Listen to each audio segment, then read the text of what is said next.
I'll write it and we'll do it live. So to get that perfect barbecue, you use wood. Are you sure it's safe? Whatever. We put the lighter fluid on, strike the match, and... Oh! Should we call the fire department? That might be a good idea.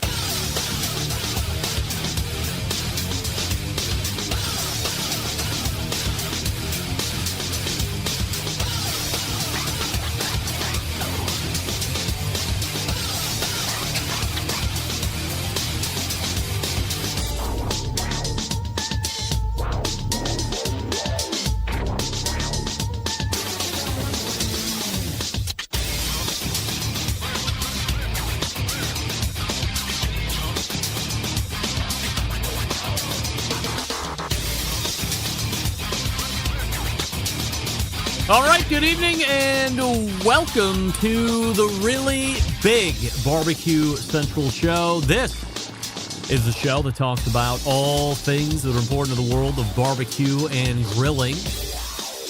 This show originating from the Rock and Roll Hall of Fame city, Bomb City, USA. Cleveland, Ohio, the barbecue capital of the North Coast. I'm your program host, Greg Rempe. Happy to have you aboard here on your Tuesday evenings, a live fire, fun, and frivolity show. If you would like to get in contact with the show this evening, or you would like to follow the show during off-show hours, here's how you do all that.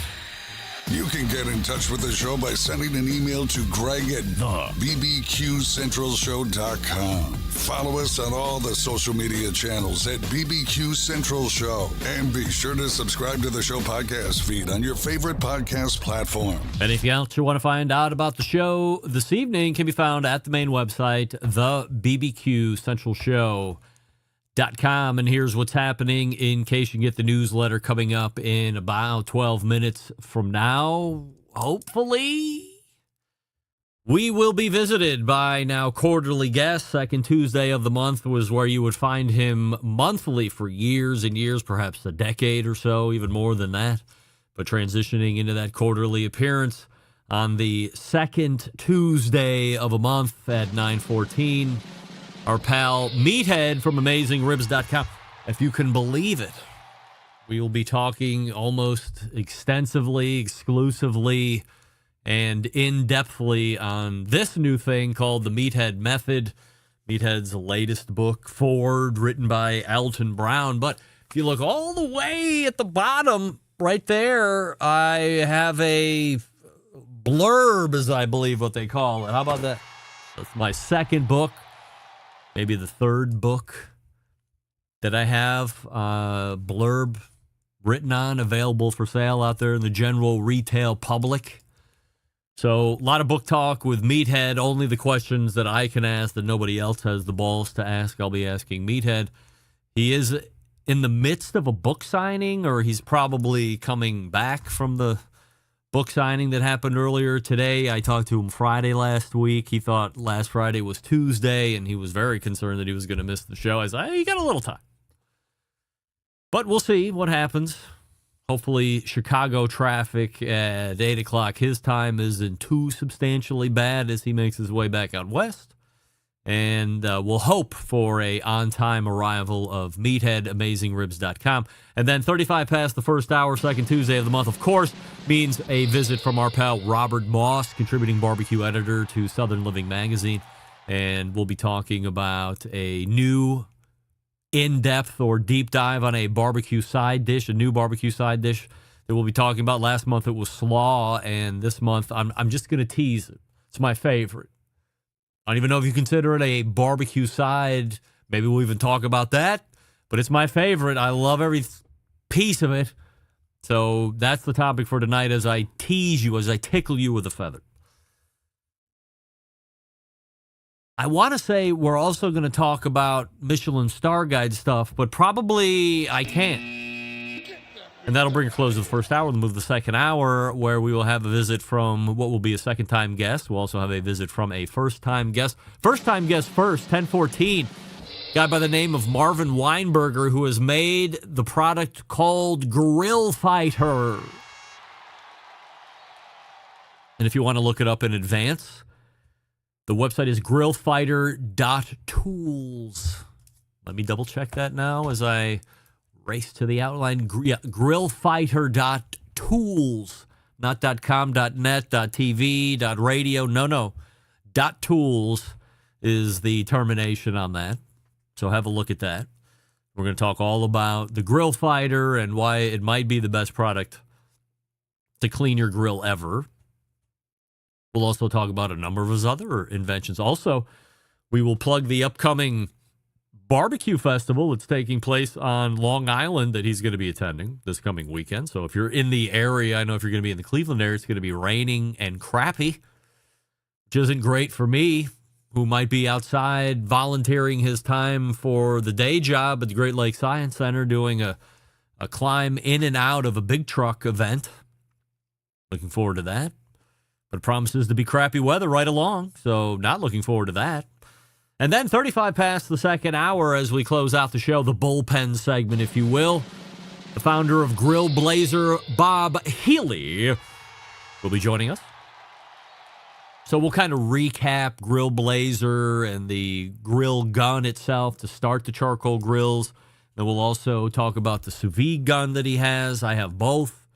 And then we're going to blow your mind. I'm just going to ask the questions. But Bob is going to blow your mind with how he's using the sous vide gun. Completely antithetical to how I've been using it these many years. So that's how the show's shaking out tonight. Meathead and Robert Moss in the first hour. Marvin Weinberger of Grill Fighter, Bob Healey of Grillblazer in the second hour. Don't forget you can follow me socially, Instagram, Twitter, TikTok, Snapchat, and LinkedIn, all with the handle at BBQ Central Show. We say good evening to those of you watching tonight live as we're back and better than ever through one of our video streaming platforms. You can go to facebook.com/BBQ Central Show, or you can go to youtube.com/@BBQ Central Show, where we have a YouTube poll question of the week. And we're asking everybody this, like you couldn't guess. Have you ever been to the Bahamas? And 55% of you are saying no. So the guy that never travels has been to a place where the majority of you haven't been. It's so close. This is unbelievable. Never have I felt like such a world traveler than to say I have been somewhere now twice that 55% of you that are currently watching and weighing in haven't been, so feeling really good about myself. There was no YouTube poll question of the week from last week, of course, because I was off in the Bahamas.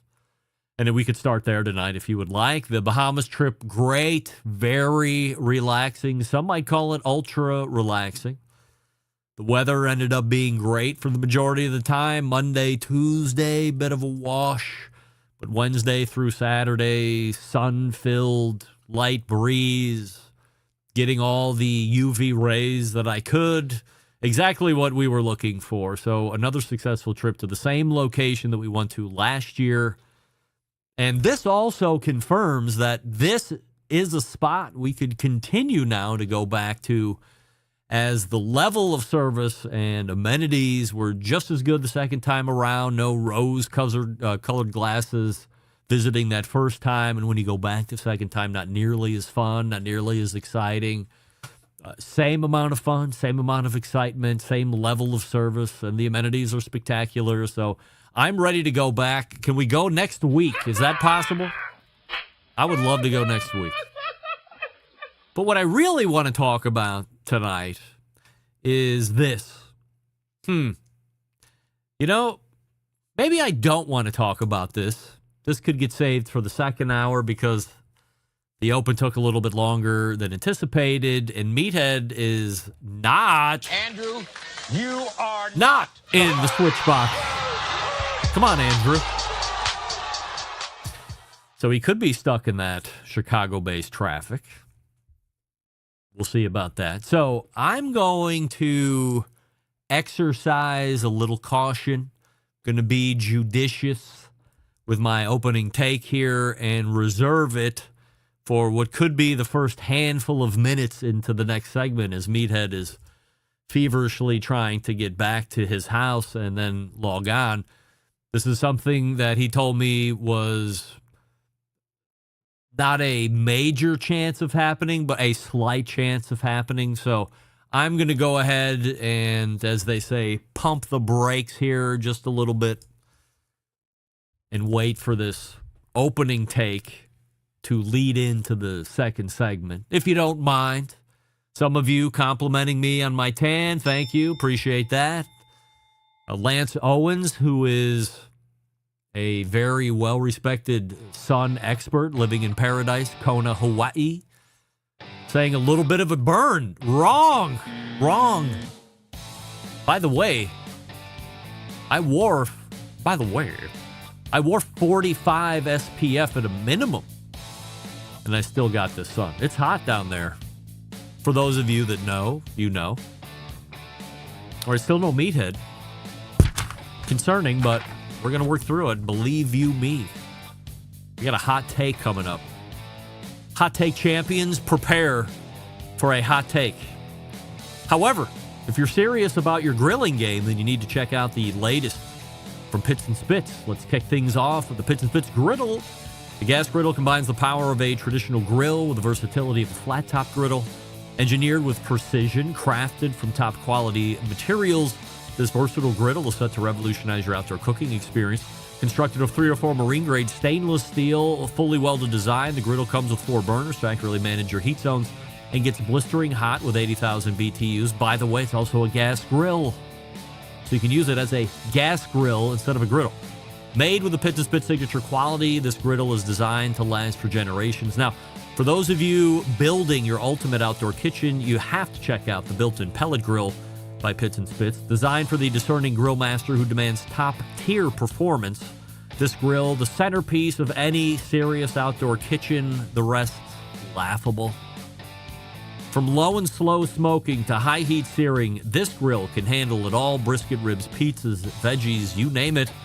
This grill can cook it, and with the Pits and Spits legendary craftsmanship, you can be confident it's built to last with stainless steel construction and a design that's as reliable as it is versatile. So, if you are ready to take your cooking to the next level, head on over to pitsandspits.com/BBQ Central and use promo code BBQ Central for a free spice pack with orders over $500 or more. Again, that's the website pitsandspits.com, all spelled out with a double T on the Pits and Spits /BBQ Central, and then once there, use promo code BBQ Central at checkout for a free spice pack with orders over $500.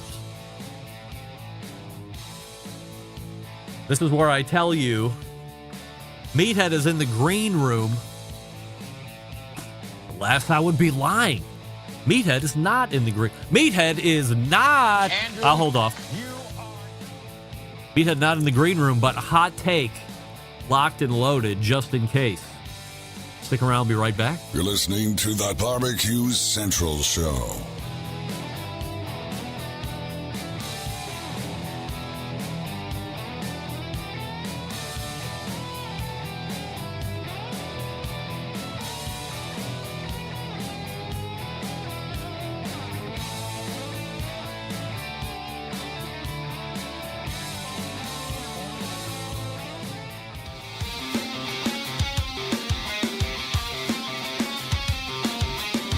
Broadcasting live from the BBQ Central Show studios in Cleveland, Ohio. You're listening to the BBQ Central Show. Once again, here's your host, Greg Rempe.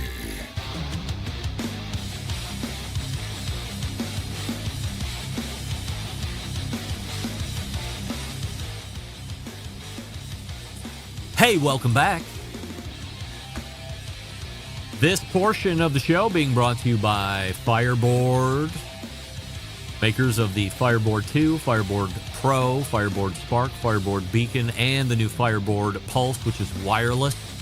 By the way, when you use the Fireboard app, if you have total access to all devices anywhere in the world. Find out more by visiting fireboard.com or call 816-945-2232. Ted Conrad and the gang over there at Fireboard.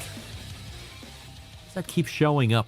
My guest in the first hour at the 9:14 segment has created the most heavily trafficked barbecue and grilling website on the face of the earth. He is a best-selling author, a Barbecue Hall of Famer, and a Barbecue Central Show's guest Hall of Famer. We are racing to the hotline where we welcome in our pal Meathead from hello, Meathead. Meathead? Okay, well, hold on a second. Let me try line 2. That's lighting up. That's the guest hotline. Meathead? No Meathead. That is bizarre. And you only get 2 times for me to go to the switchboard. So we'll have to keep an eye out for Meathead. Having a little fun here, of course. I had anticipated that might be an issue. So, in keeping with my thought on how to navigate this segment, I mean, where is it? There it is. Jeepers, creepers. I was talking to you in the open about my revisit of the Bahamas and how great it was and how it was nice knowing going back almost a year to the day. We were right in the beginnings of June in 2024. We were right at the beginning of June 2025. I think we arrived in the Bahamas last year, June 2nd, and this year we arrived June 1st. And we were a little leery that going back to the same exact place and even downsizing excursions and what we really had planned to do last time, when we're going to do that this time, was it going to be as fun? Was it going to be as great? And the good news is, yes, it was as good as great. So this gives me confidence that if we wanted to do this particular trip every year going forward, we now have precedent set that the service is good and the amenities are great. So looking forward to potential return trips. As I said, I would go back next week if I could. That's not going to happen. I do have the vacation time for that if I wanted to, but I don't know if anybody is interested in that. By the way, Jay Beaumont from Meatstock is in. How about that? From all the way from Australia, where it is maybe 10 o'clock in the morning, or maybe even 11 o'clock in the morning, or maybe 9 o'clock in the morning. Jay, what time is it in Australia these days? Does it matter? Are there different time zones on Australia? Remember, I'm an American, and I only care about America, and I don't know where anything is located on the map besides America, because I am American. What I really wanted to talk about, 11 a.m., I was right. Look at me. By the way, what I really wanted to talk about in the open before I decided to pump the brakes since Meathead wasn't in the box was this. And by the way, Jeff, I am not thinking timeshare. No way. You can't get out of those. I listened to the guy on the radio, Wes, whatever his name is. I'm Wes something or other. Don't sign a timeshare. You can't get out of it no matter what.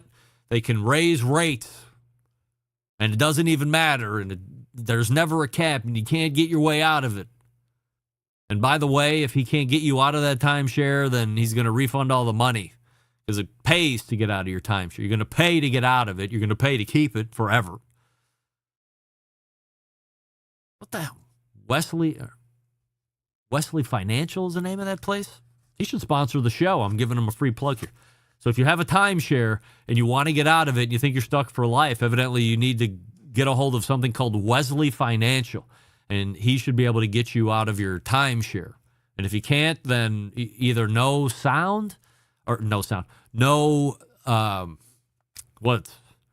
cost to you, or if you're paying a fee up front, then he refunds your money. Look, let's get to the main point here, which is this.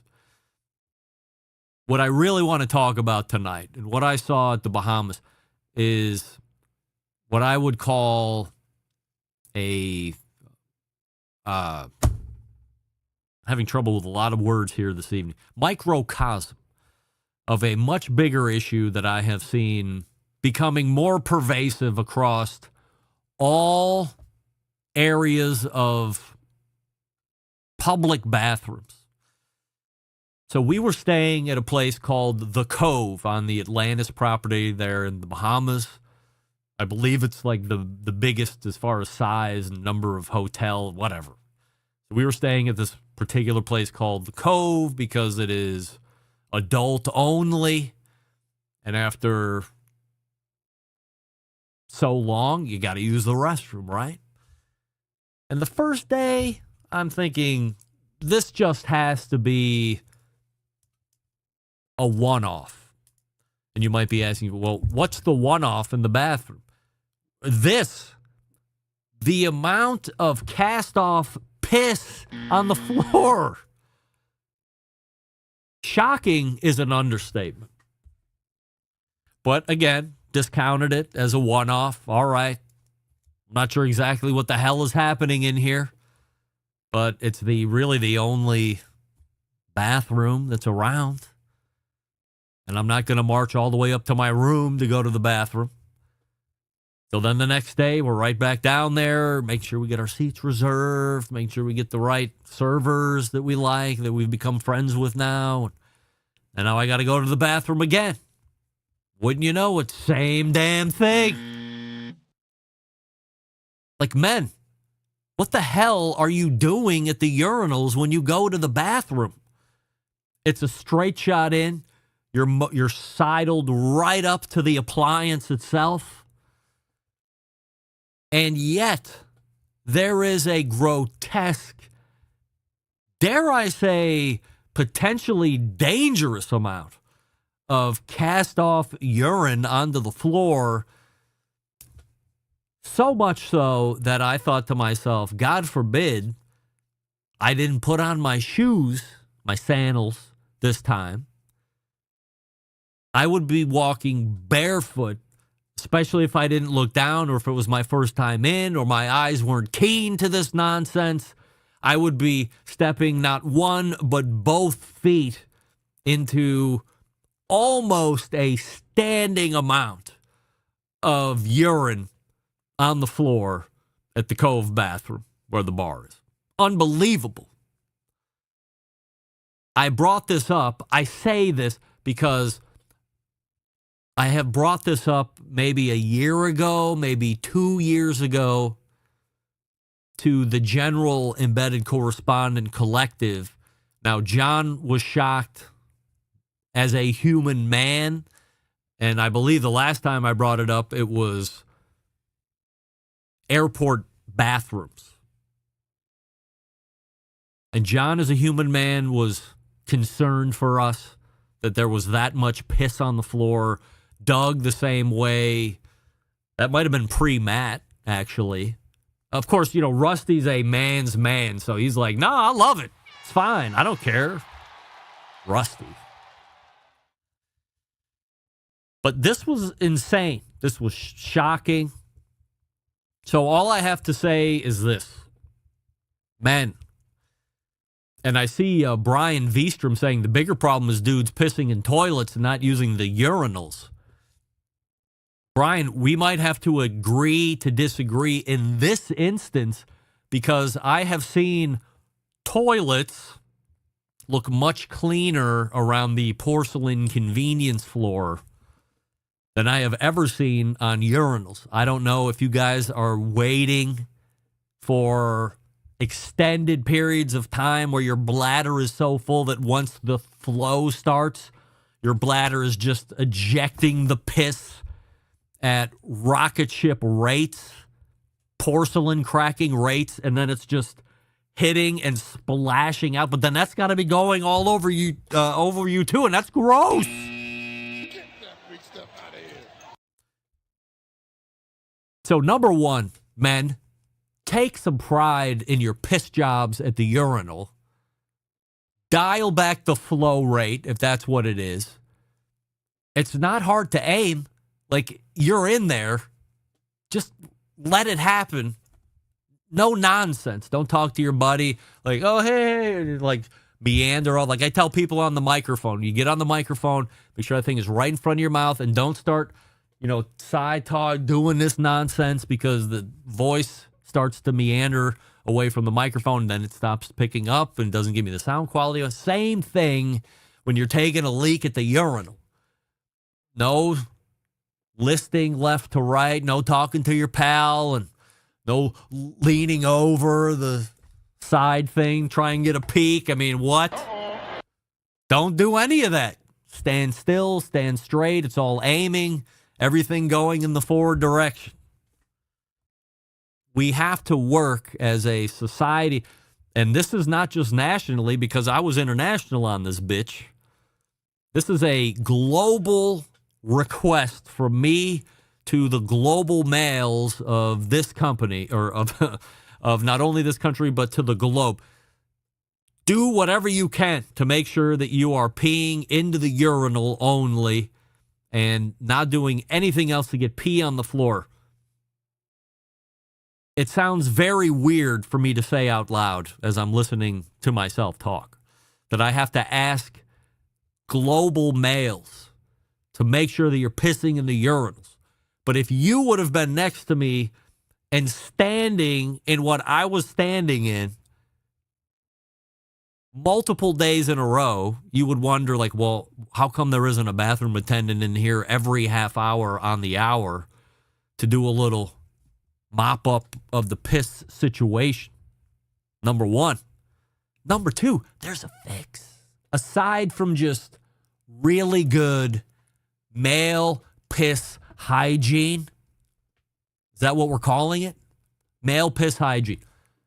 Approach the urinal, produce the piss machine, and then pee into the urinal, just into the urinal.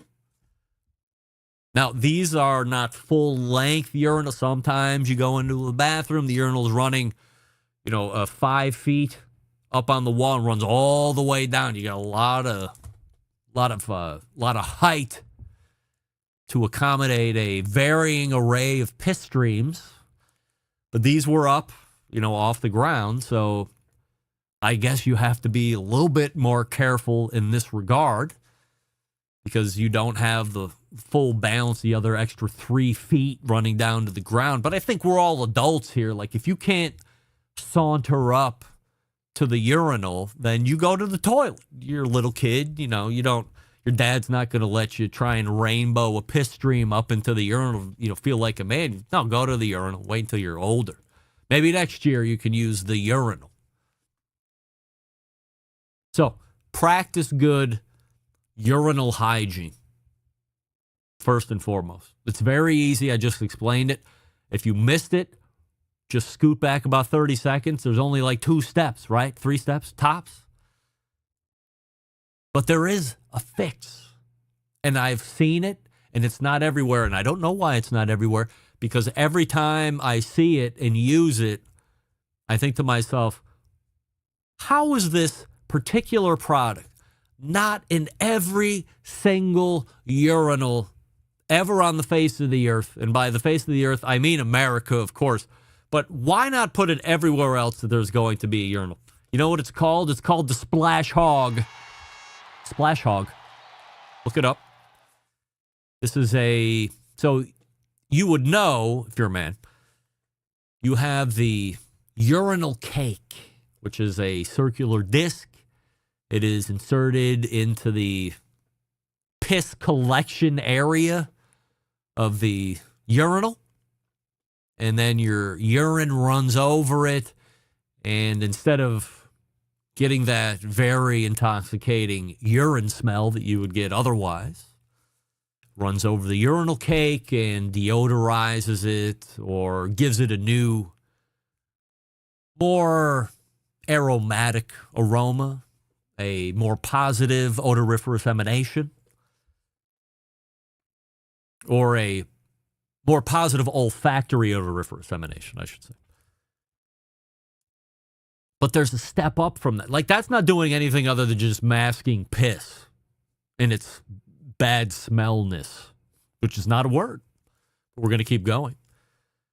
The next step up, and we're going like right from single engine piston plane of death to G650. So there's a huge gap in the next step up. And the next step up is this. The Splash Hog. I just mentioned it. Oh. The Splash Hog. This is a product that goes into the toilet. So as the urinal, we're going to side view it here. You have the urinal, you have the straight, and then it curves down to the catch. And this goes like where the bend starts and then goes up about half of the flat part of the urinal. And you can pee as hard as you want into the splash hog. And it has got this magic piss technology where your stream shoots through the piss hog. And then as it hits the porcelain backside, it's splashing back. But whatever technology the splash hog has, it prevents the piss splatter from coming back, getting on your clothes, shirt, pants, ejecting out onto the floor, socks, shoes, naked feet. The piss hog is a splash hog. Why not? Let's make a knockoff product in China and call it the piss hog. That would be even better. But the splash hog is a unbelievable urinal improvement. The only thing that was better was probably the invention of the urinal itself, where if you were a man, there was no longer a need to have to use the toilet, the traditional toilet, to pee in. You didn't have to anymore. You could now stand, do your business, wash your hands, and away you go. By the way, are you not washing your hands? Shame on you. Gross. But I suppose if you're pissing on the floor, you're probably not washing your hands either. Or is that disgusting? Look, here's what I know. You need to only pee in urinals that are splash hog outfitted. Number one, if you're going to someplace on the regular, like you have a favorite watering hole or a restaurant, or for me, the Cove in the Bahamas, right? You go up to the general manager at the Cove and you said, hey, I just want you to know there is what I would deem an unacceptable amount of urine on the floor in the bathroom, and I know a way to fix it. It's called the splash hog. You need to get one for every urinal. How about that? I've never heard of it. Well, you want to clean up the piss on the floor? Then get a splash hog and thank me later. And oh, by the way, use my promo code. I get 15% for every piss hog. See how well it works. Use it in one place. Send an intern out to gauge the amount of pee on the floor in all your various restrooms on property. You got a bunch of different. You got the Cove and the Coral and the Reef and the Royale. You have plenty. But please, the next time you are going to take a leak in the urinal and there's no splash hog, go to whoever the decision maker is, whoever the owner is in this place, and say, hey, you ever thought about the splash hog? You should look it up. It's going to save you a lot of, it could cut down on your overall cleaning expense. How about that? No piss to remove from the floor. I just saved 10 minutes a night times 7 days a week if you're open. I'm no mathematician, but that's 70 minutes. That's an hour. What's your time worth? I charge $250 an hour, so that's $1,000 a month. $1,250 on the months that have 5 weeks in them. See how quick I did that math? You're right. Pit Life Barbecue Podcast on the YouTube saying promo code PISS15 for 15% off. That's right, Johnny boy.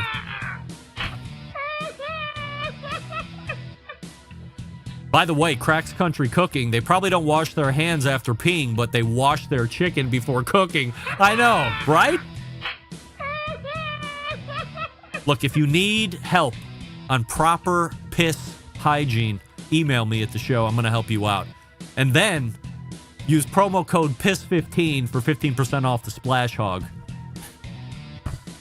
Can somebody hit the website? Is there a Splash Hog website? This is something we need to know.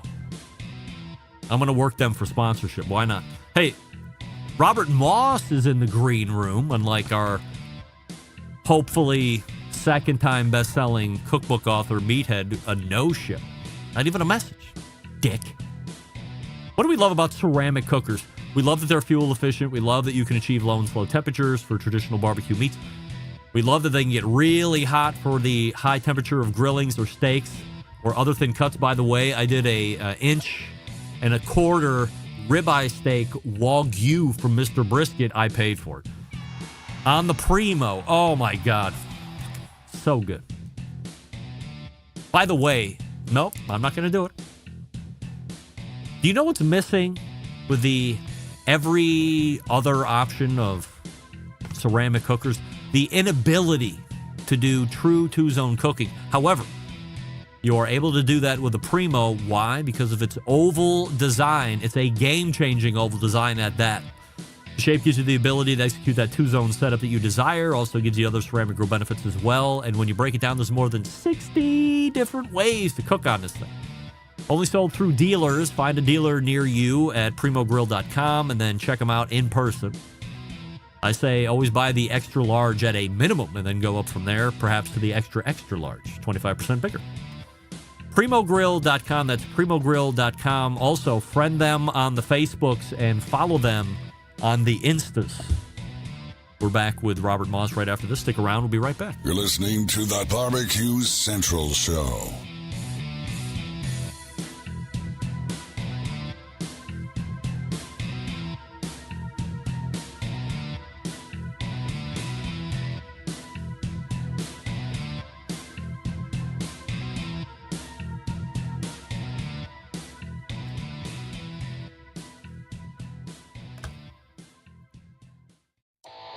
Howard Stern, Jim Rome, Dan Patrick, and Greg Rempe. The Mountain Rushmore of talk show entertainment. Now, let's get back to the Barbecue Central Show.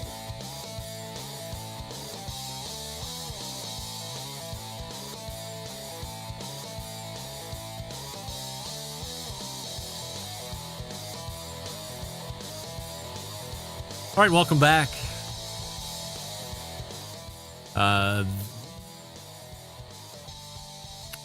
This portion of the show brought to you by Pit Barrel Cooker. Most unbelievable outdoor cooking device on the planet. Available in 3 sizes. Doesn't matter if you're a beginner or professional. It's a cooker you want to add to the arsenal. Visit pitbarrelcooker.com and tell them the Barbecue Central Show sent you. By the way, I quickly, of course, went to the Googles and Googled Splash Hog. I mean, $50? Are you kidding me? How is every urinal not outfitted with a splash hog? It's a backsplash preventer. They're calling it a urinal screen.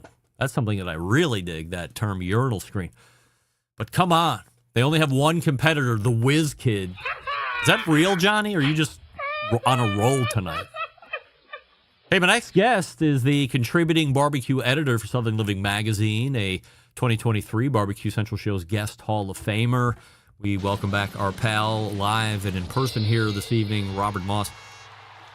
Robert, look, I do have a YouTube poll question of the week that I'll ask you here in a second, but as a human man, have you also noticed that around urinals in airports, and I was at a hotel in the Bahamas last week, there was an inordinate amount of urine around the urinals? What is happening? I have, and as you were talking, I've never heard of the piss hog or the many other the Whiz Kid or the many other solutions, but that's just fixing the symptom, right? Like, what's the root cause? I sort of had this idea. Do you think it's mobile phones? Like, do you think that as soon as people get in to do their business, they're on TikTok, they're swiping? Because who can wait 12 seconds without being on the mobile phone? I don't know. And therefore, they're completely not paying attention. So I think that's the issue. I'd be curious to see if we could do a phone ban in the bathroom. Just put them in a little cubby like you do at school, those little magneto bags, and then see if you have a clean restroom after a week. That's not a bad idea. My thought. We'll put that to the test. All right, YouTube poll question of the week. We're asking everybody: have you ever been to the Bahamas? Yes or no?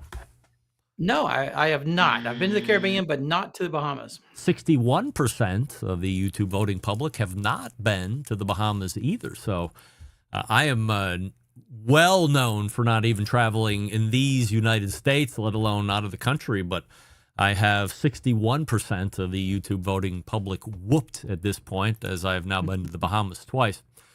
All right, Robert, so not shocking to you or me, and we do have a thin line of communication that runs between us in between these monthly chats, is that for another month, now totaling 6, we could be discussing new news as it relates there to is the Michelin definitely Star Guide. breaking news, breaking Michelin star news, if we wanted to talk about it. But then, there'll be breaking news next month too. So we may want to bottle it up, queue it up for next month. Yeah, so against my better judgment, I'm going to go ahead and listen to what the embedded correspondents say again for the second month. But we might have to delve back into this topic in July, but it certainly won't again be in June. Instead, we will continue with the topic of 2025, which is deep dives into traditional barbecue sides. Last month it was slaw, and that was great and well received. And tonight we cover my most favorite item on any barbecue menu. That includes the meats, by the way.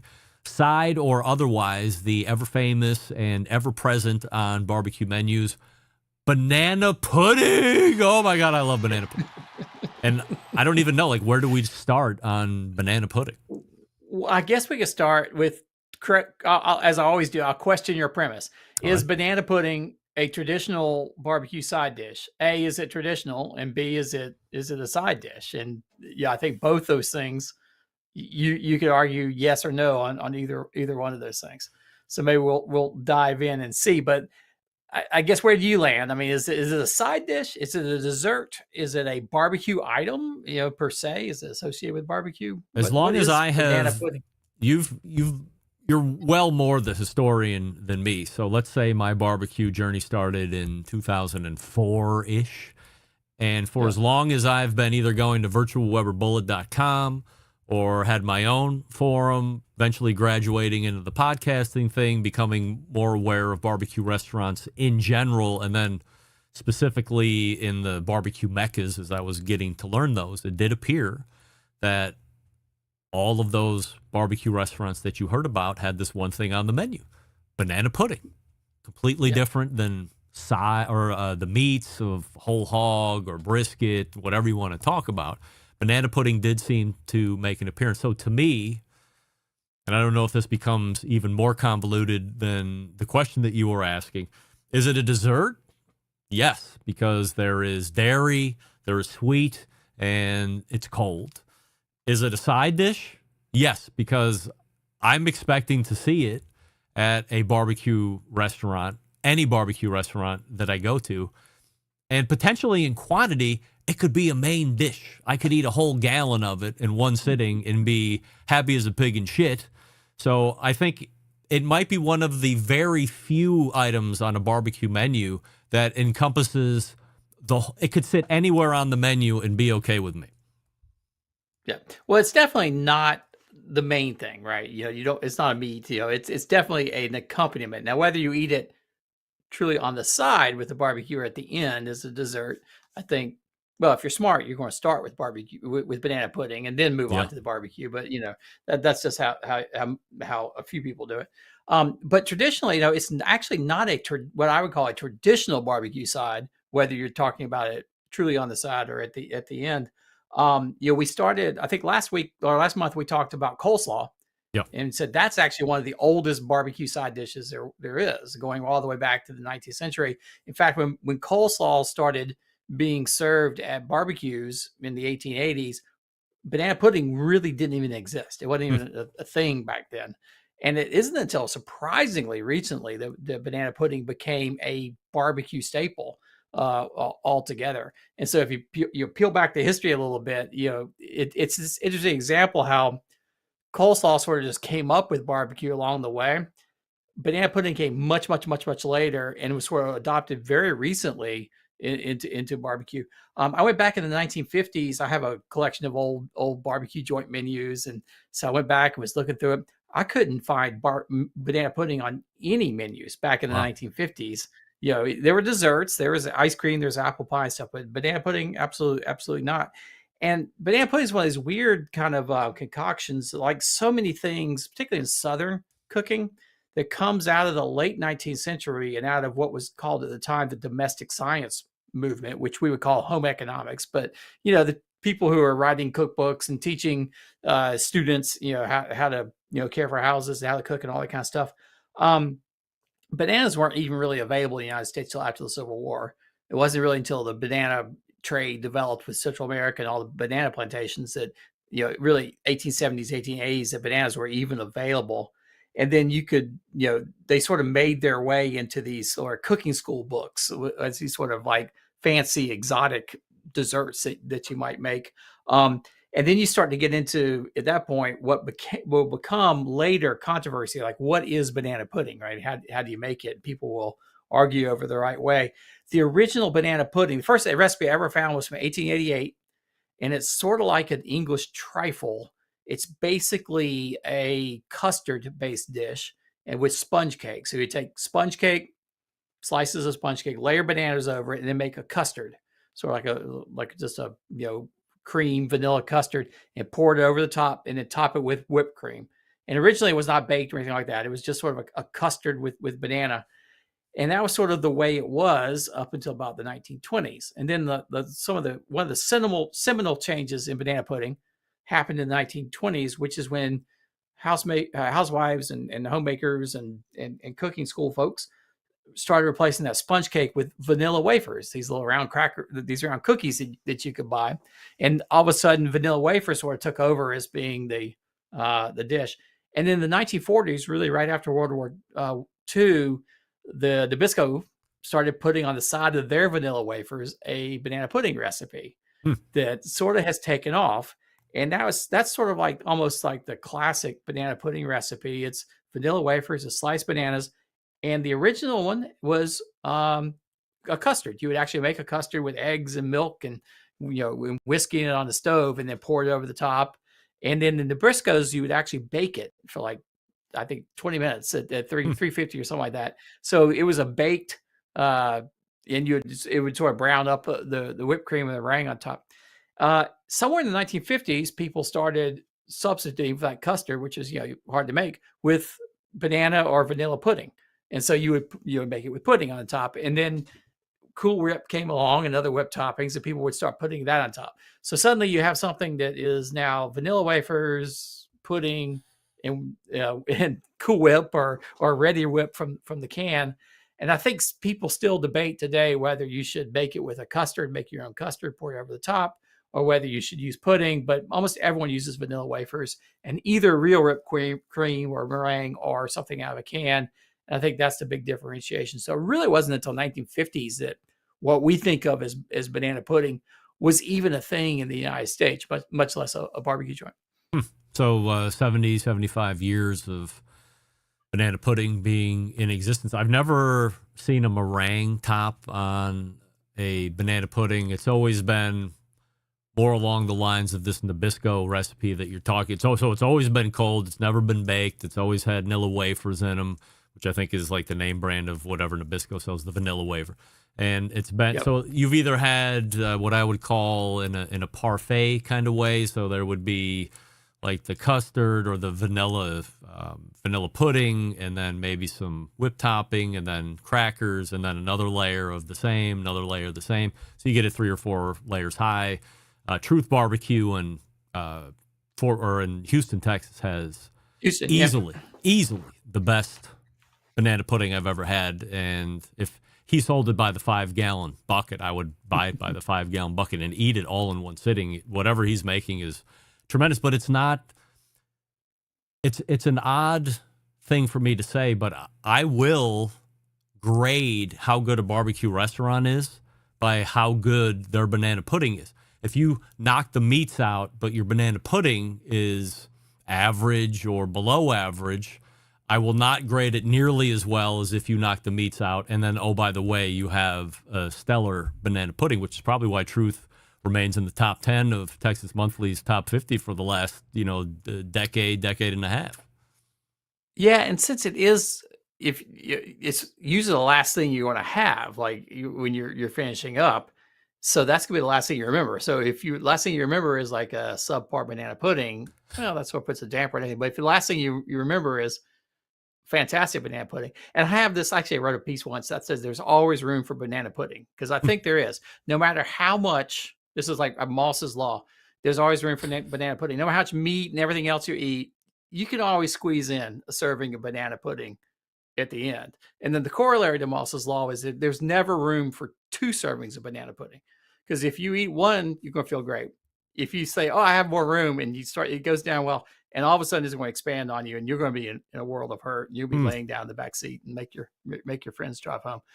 But I think that's the key. If you're going to wrap up that meal, it's got to be really, really good banana pudding. But that was not the case in my lifetime. It's not the case that was what you would do at barbecue joints because it's a very recent thing. Where's the best banana pudding you've had? That is hard to say because sort of like barbecue, there's so many good banana puddings. There was a place called Hill's Barbecue in Winston-Salem, North Carolina, which going back to the old baked type, they actually made their banana pudding in a big pan with meringue on top, baked in an oven, and it came out like golden brown on top. And I think it was fantastic. Of course, they closed like 20 years ago. So it's long gone. That one is definitely up there, at least in my memory. But there's so many good banana puddings out there these days. It's really hard to say. Would you say that banana pudding is the quintessential barbecue dessert, or are there other desserts that you would associate with a good barbecue meal? I would say in 2025, it is absolutely the quintessential barbecue dessert. It wasn't that way not that long ago. I was going back and looking, like trying to figure out when did banana pudding take off in barbecue.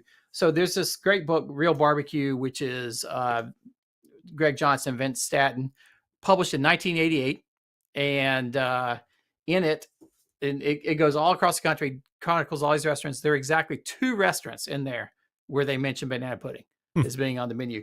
And they were both in North Carolina. One is Wilbur's in Goldsboro, North Carolina, which is still there today and still serves banana pudding. I remember it being very good last time I was up there.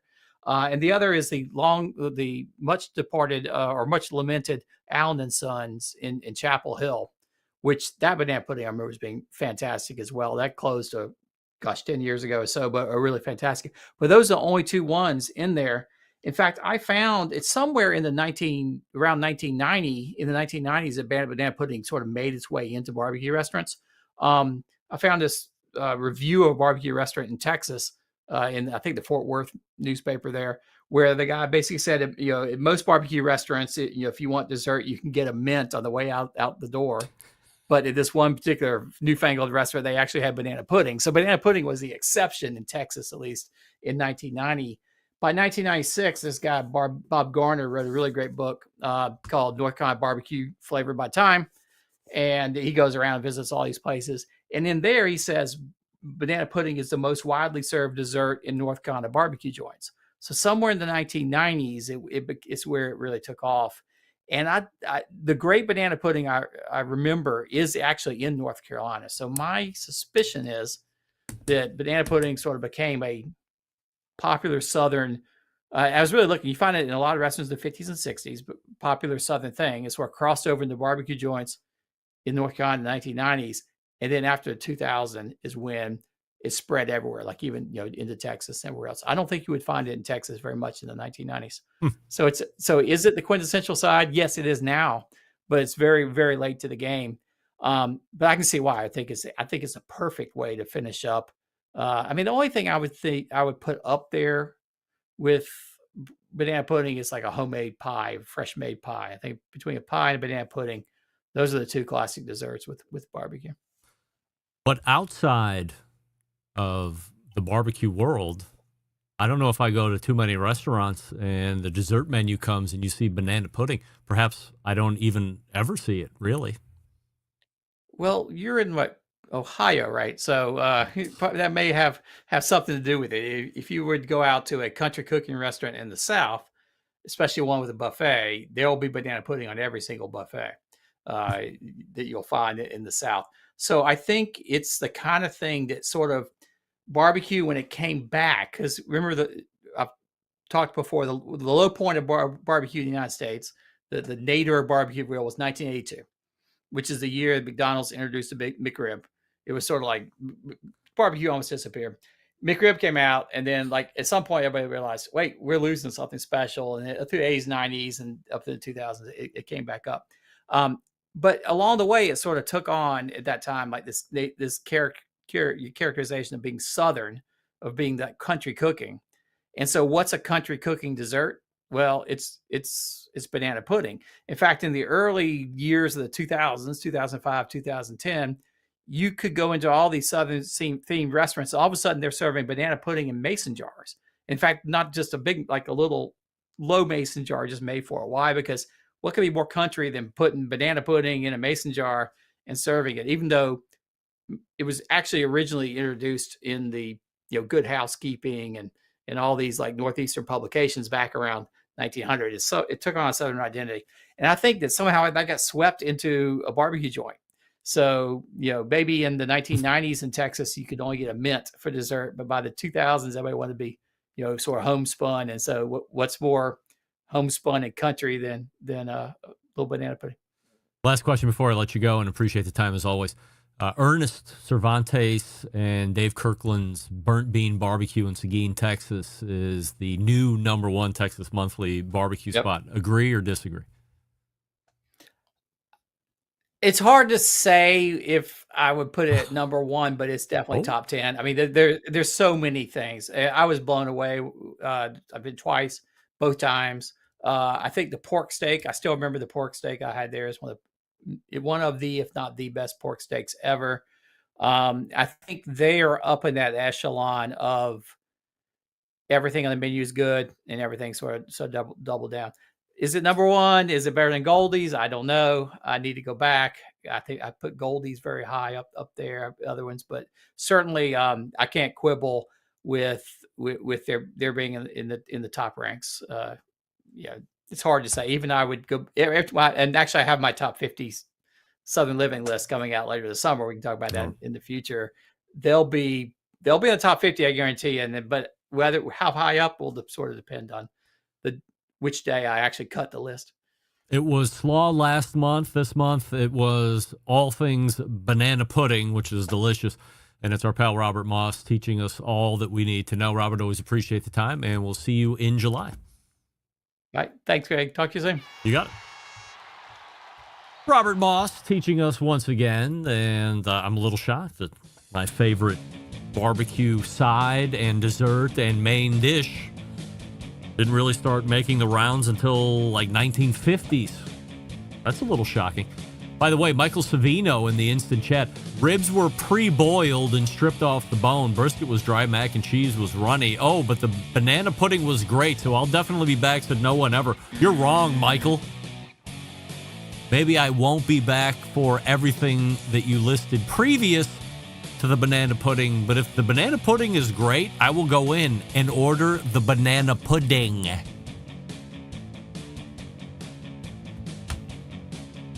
It's an easy win for me. Stand by. Continuing to produce incredibly mediocre content in an exceptionally professional way. You're listening and watching the Barbecue Central Show. Once again, here's your host, Greg Rempe. And we thank Robert Moss for joining us last segment. RobertFMoss.com, his website, if you want to check him out. He's also on some social media haunts. Not a huge poster necessarily. All right, so now I have to make sure that we get out on time because we went a little long with Robert, which is always great. Very educational, as always. We have barbecue side dishes lined up for next month, although we might have to break format and go back to the Michelin Star Guide, much to the dismay of everybody. We're headed to the second hour. Stick around. We'll be right back.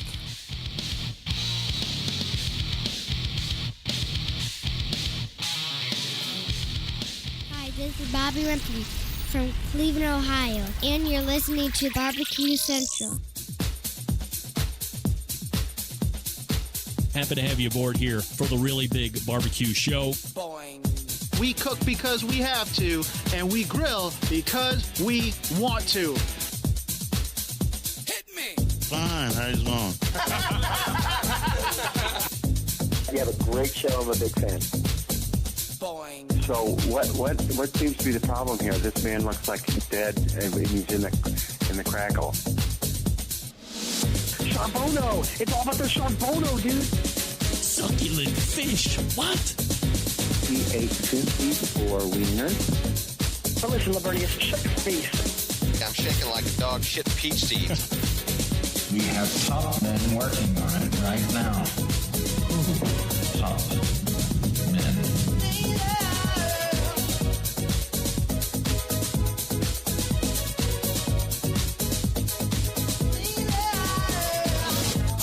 And just like that, we are into the second hour. It is the Barbecue Central Show, where we talk about all the most important things that are happening in the live fire world today.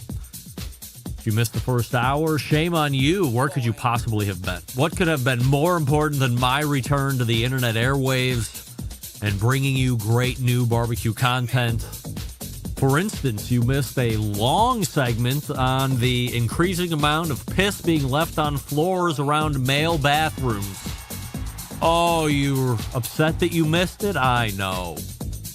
The good news is this. We are recording audibly. A video will auto-archive right after the show ends, and you can watch it. If you want to hear the first hour, you will be able to do that tomorrow on audio podcast, wherever you get audio podcast plays. And the second hour will show up on Thursday as normal.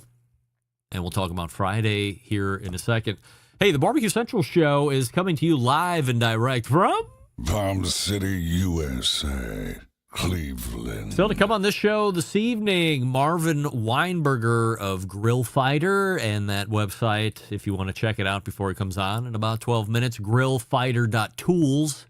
That's grillfighter.tools, all as it sounds. And then coming out of the bullpen tonight will be second-time guest and the owner-creator of a company called Grillblazer, Bob Healey. So stay tuned for that. We say good evening to those of you watching tonight through one of our video streaming platform partners. You can go to facebook.com/BBQ Central Show. You can also watch over on YouTube, which is youtube.com/@BBQ Central Show, where we have a YouTube poll question of the week. And we're asking everybody this: have you ever been to the Bahamas? And 63% of you were saying no. That number's going up. World traveling host, me, Greg Rempe, has been 2 times. So more, and now it is at 64% saying no. Continues to climb. Not sure how that breaks from the total number of votes or how that breaks out percentage-wise. I can tell you this. If you haven't been, I recommend a trip out to Paradise Island or Atlantis, where there are also at least 2 or 3 other different resorts that are on that part of the island. We were looking, or we were told, that there's a place called Bahamar or Bahamar. I don't know. Looks like Bahama Mar to me. And that one is supposed to be Atlantis' biggest competition. So we're starting to take a look at that. Maybe we're looking into a adult family vacation into the Bahamas. But look, here's what I know. Bahamas expensive. Oh, my goodness. You got to save your thin guilders for that one because everything is expensive. They have a country tax, a VAT, of 10%, number one. And then, everything is just expensive there because it's got to get shipped in. Most of that stuff isn't just happening there, or they're not manufacturing a lot. Most of the jobs in the Bahamas are in the tourism industry or on the peripheral of the tourism industry, as told to me by the guy that was taking us back to the airport this past Saturday morning. But it does appear that you could live there. Like, property isn't necessarily that expensive. I know there's like a whole banking thing that used to be really big until that got rolled back. But he said you could buy a pretty decent sized house, like 2-3 bedrooms right there on the ocean front for, I don't know, $250,000, $275,000. The median home price in the United States right now is $435,000. You can believe it. That's the median. Imagine if you have a super nice house. It's got to be way more than that. Like you live out in Hawaii with Lance Owens. I mean, the houses out there are multiple millions of dollars. Even the little ones, worse than California. So you can live evidently pretty nice in the Bahamas, except you got to have a job where you're making American money to live in the Bahamas, and you have to be able to work from the Bahamas to make that American money, or you're just traveling like a maniac if that's what you like to do. So I could not move to the Bahamas. I would think about it for sure. I'm not too interested in the hurricanes. I don't think I want that. So look at me talking tough, but really I'm not that tough. So coming up on the best moments of the Barbecue Central show in 10 minutes or less this coming Friday, if you can believe it, episode 387, 13 episodes before the turn of the year. John Solberg will have created 400 plus episodes of the best moments of the Barbecue Central show in 10 minutes or less. Easily the second longest running podcast in the live fire community besides this show. And I think it's a boat race to third place at that point. This one taking you back to June 6th of 2017, featuring me. Not necessarily my favorite thing when it comes to these kind of shows, but the topic this coming Friday is one that I find interesting and one that we should be asking more and more frequently here on this show, which is, how does one define the term pitmaster? So you'll want to be sure that you log in this coming Friday to your particular podcast catcher, podcast app, whatever you want to call it, or you can subscribe to my show through email if you don't like podcast apps for whatever reason, or you don't have a favorite podcast platform. You go to thebbqcentralshow.com/subscribe, and I believe the bottom right icon says subscribe through email. I believe that's still active. And that way you get delivered the latest episode right into your inbox. You click the link, and then you can just listen right there in your web browser. Very easy. But that's what you'll be hearing this coming Friday. How does one define the term pitmaster? I talk a little bit about it, obviously, for about 6 or 7 minutes before the show terminates, wetting your whistle to want to go back and listen to the whole segment, and then, of course, the whole entire show, which doesn't just include me. So be sure to tune in this coming Friday to see how we were defining pitmaster 8 years ago. In fact, I doubled down on my call out that maybe we should even drop the term pitmaster, especially amongst us folks that are just backyard cooks. We could just call ourselves barbecue cooks. John says he calls himself a pit runner, not a pit master.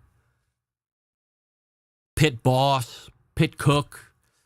But the master part really has always not sat that well with me. And by the way, there doesn't appear to be any rules or regulations or classes or sanctions that you can pass or attain in order to reach what would be a pit master. For instance, you are in the armed forces and you achieve the rank of lieutenant or sergeant or corporal, major, general. These are all things that you have to attain or achieve or stay in said armed service for so long in order to get these. So there's no questioning how you got to that particular level. There continues to remain all sorts of questions on why somebody calls himself pitmaster. By the way, don't get me started on, I would rather call you a pitmaster instead of a chef if you didn't go to some type of chef school and get a degree in chefology. Just because you cook doesn't make you a chef. I don't go around calling myself major or sergeant. Those are terms that are saved for people, in my opinion, Those are terms that are saved for people that have earned that distinction. They've done the schooling. They've gotten the degree that allows them to use that title. And Pitmaster does not have that. No matter how long you work under whoever the lead cook is at whatever top barbecue restaurant, and they leave, does that make you the Pitmaster, the new Pitmaster? Things we can talk all night long about, and things that we can just talk in circles about on top of that. So if you have a defining Pitmaster take, go ahead and weigh in on the term. Brian Veestrom says cookie is the term that he like the chuck wagon cook. How about that? Hey, cookie. It's a weird term. Cookie is something you eat. But I get where you're coming from, Brian. Thank you for weighing in. Oh, by the way, Michael Savino, when we were talking about banana pudding being great and how nobody would go back to a shitty barbecue restaurant even if the banana pudding was great. Yeah, I would if the banana pudding was great and get the banana pudding. And then Michael Savino said, well, how about strawberry rhubarb pie? I love that. Good pull, Mike. You're back on my okay list. Marvin Weinberger is in the green room. We're going to be talking about the grill fighter, amongst other things, here in just a moment. And before we do that, we're going to be talking about our pal Sterling Ball and the gang over at Big Papa Smokers, celebrating 15 years of helping both backyard warriors like me, competition pros, bring home the grand championships, whether you're prepping for your next comp or just firing up the grill for spring or the approaching summer. Big Papa's award-winning rubs like Sweet Money, competition brisket and steak, cash cow, cattle prod to have the bold flavors to take your barbecue to the next level. And for a limited time, they have brought back a fan favorite, cucaracha.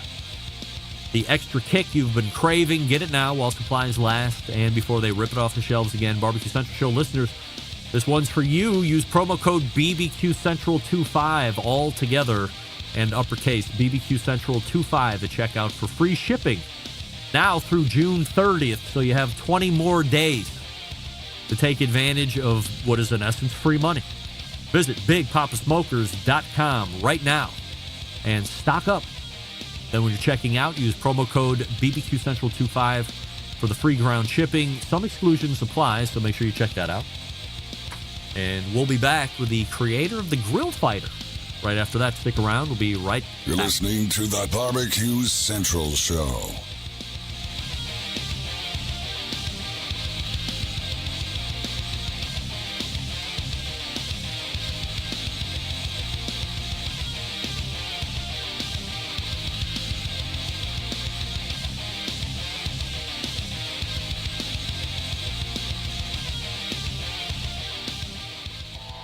Howard Stern, Jim Rome, Dan Patrick, and Greg Rempe. The Mountain Rushmore of talk show entertainment.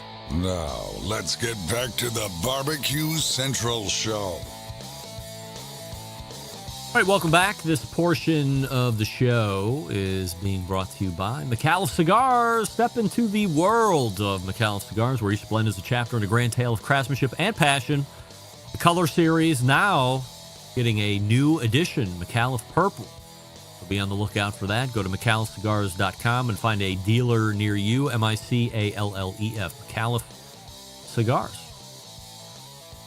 All right, gang, leading off the second hour here is somebody who has invented a product that just might change your life. It's a topic that has been one that has recurred time and time again during the lifespan of the show. In fact, at one point, a guest who has quit the show twice, no names please, Derek Riches, actually called for a ban of a certain type of these, and we'll learn all about it as we race to the hotline and welcome first-time guest Marvin Weinberger to the show.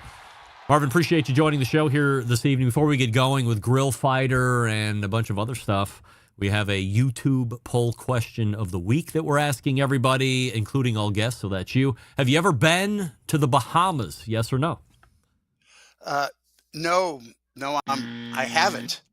64% of the YouTube voting public have not been to the Bahamas either. So while I am not known for being a world traveler or traveler in general, I have now been twice, so I'm beating 64% of the YouTube voting public, including a Marvin Weinberger. So I'm feeling very good about myself right now. I did once go to Bermuda. That starts with the B. And it's It's actually not Caribbean-esque. too close to the Bahamas, but it's, for most people, it's sort of out there in the ocean. And also something that starts with the B is banana pudding. I've been thinking about that ever since you talked about it in the last segment. So thank you for that. Now I'm going to have to go looking for banana pudding tomorrow. Are you a fan? I've been known to enjoy banana pudding. In fact, there's an all-night diner near me, which, as I recall, serves banana pudding. They also serve these crazy banana cakes, the kind you get at diners where the pieces are so amazingly large. You just can't imagine who actually orders and eats them until you actually do it. Yep. But anyway, also starting with the B.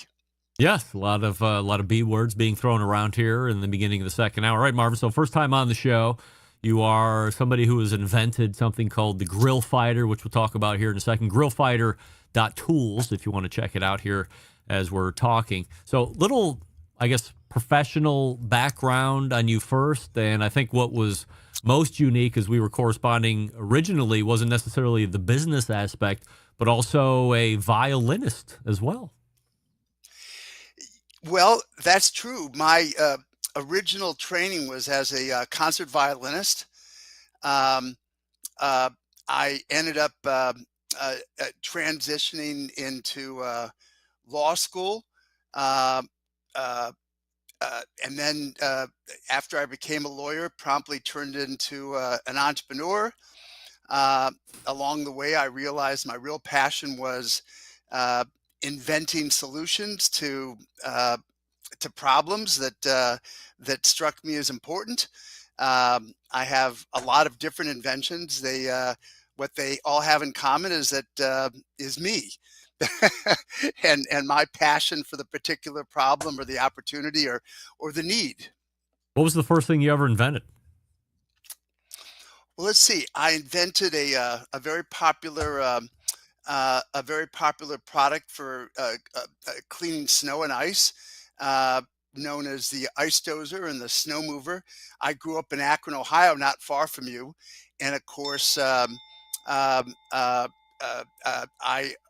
certainly back in the day we had real winters, and so I set out to try to create a better way to clear ice.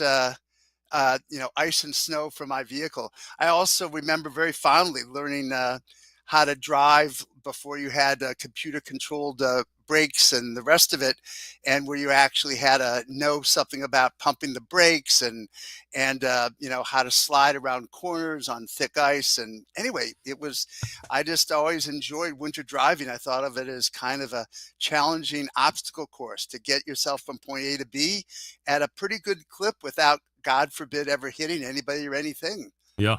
I remember setting out from Akron to the University of Michigan, where I got my undergraduate degree in a AMC Hornet, which has got to have been the worst car maybe ever made, certainly that AMC ever made. I inherited it from my father because he hated it, but the dealer who sold it to him was a friend, and he didn't want to get rid of it, so he gave it to me. And I remember starting out from my home in Akron and ending up hours later in Ann Arbor, never having actually stopped, because you stop in a car like the Hornet with no traction, and it doesn't matter. In the snow, you'd never get going. And as soon as I stopped in front of the apartment in Ann Arbor, that car didn't move for weeks. Wow. But I didn't stop for hours. I managed to creep all the way to Michigan in the middle of a snowstorm, a blizzard. So you're inventing solutions to problems that you're seeing. So how does one identify an issue to begin with? I would like to think I'm a pretty genius type guy, but rarely am I looking at something and going, well, other than what I talked about in the very beginning of the show, but that was just me pitching to all the places that have urinals. Hey, go get this thing called the splash talk. Like, I would never think about taking a leak in the urinal and then going, how do I stop this splashback? But you're the guy that would go, oh, well, I'm going to invent the pee screen or the splash hog and, become a billionaire. So how do you know you have the knack for inventing solutions to problems? Well, most inventors think they have a knack for coming up with good solutions, and sometimes they come up with good solutions, but it turns out the problem isn't all that important. Um, most inventors never get to a patent, uh, and if they do get to a patent, most patents don't amount to anything. I have dozens of patents, and I can attest that most of them are completely worthless. But it was interesting at the time, coming up with what I thought was a solution to what at least seemed to me to be an important problem. Not so much in most cases, but some of them have actually worked out okay. I invented a product for lodge manufacturing uh, called the chainmail scrubber, which you or some of the folks listening in may have heard. They sell it for use with cleaning cast iron. Of course, in that case, we need to come up with something which was flexible, but not too abrasive, um, and yet indestructible, because they wanted this product to be, become sort of an heirloom, just like their lodge pans. So I came up with the idea of wrapping smooth chainmail around a silicone sponge. We perforated the silicone sponge, so because a block of silicone is hard like a piece of wood, but by putting holes in it, we actually sort of undermined the structural integrity. The net was that in the hand, it felt like a sponge, but it's made of food safe silicone. It can't absorb anything. And so you could seal it inside of a pouch of chainmail. And whenever it got dirty, you throw it in the dishwasher, clean it. It'll just basically last forever. And that was, one of my first inventions using chainmail. Um, the grill fighter is actually a much more advanced application of some of this technology.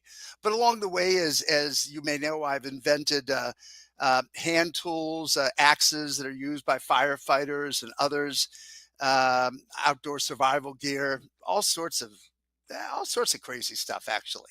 All right, so let's rein it into the industry that I'm covering. We've mentioned it a couple different times. It's called the Grill Fighter, and you've seen, I would imagine, hundreds, if not thousands, of various grill brushes. Some are glued in, some appear to be stapled in, some are spun, blah, blah, blah. And at one point, there was a guy who I had mentioned in the open, Derek Riches, who had called for an outright ban on any bristle grill brush because the bristle can get stuck in your throat. There's a safety hazard. You can't see them on the grill. You're always hearing about, especially this time of the year, as everybody starts to roll out and cook again under this grilling season that a lot of people think actually exists. So why not get away from those? Go to a wood scrubber or pumice stone or something along these lines.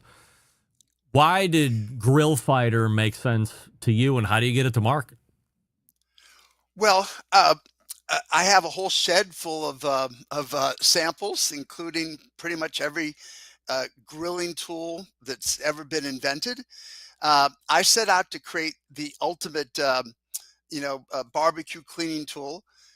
Instead of wire bristles, or some people use, a handle with inflexible coils, I chose chainmail because I know a lot about it. I actually have a number of patents on the use of chainmail.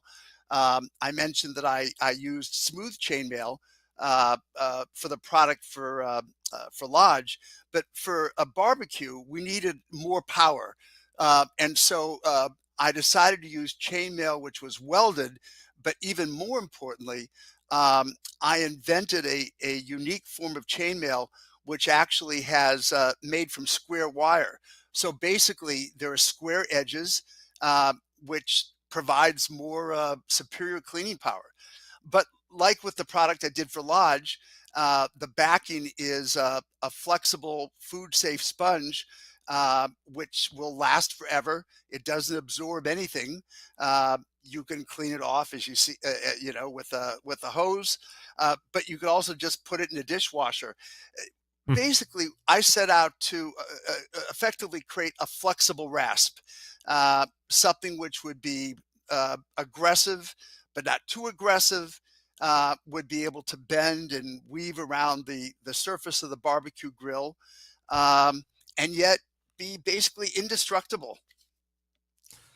As you may know, there are actually 4 different ways that you can clean with the grill fighter. Of course, the primary is using this square edge chainmail with the flexible backing. And I think you've actually tried even just that and had a pretty good experience with it.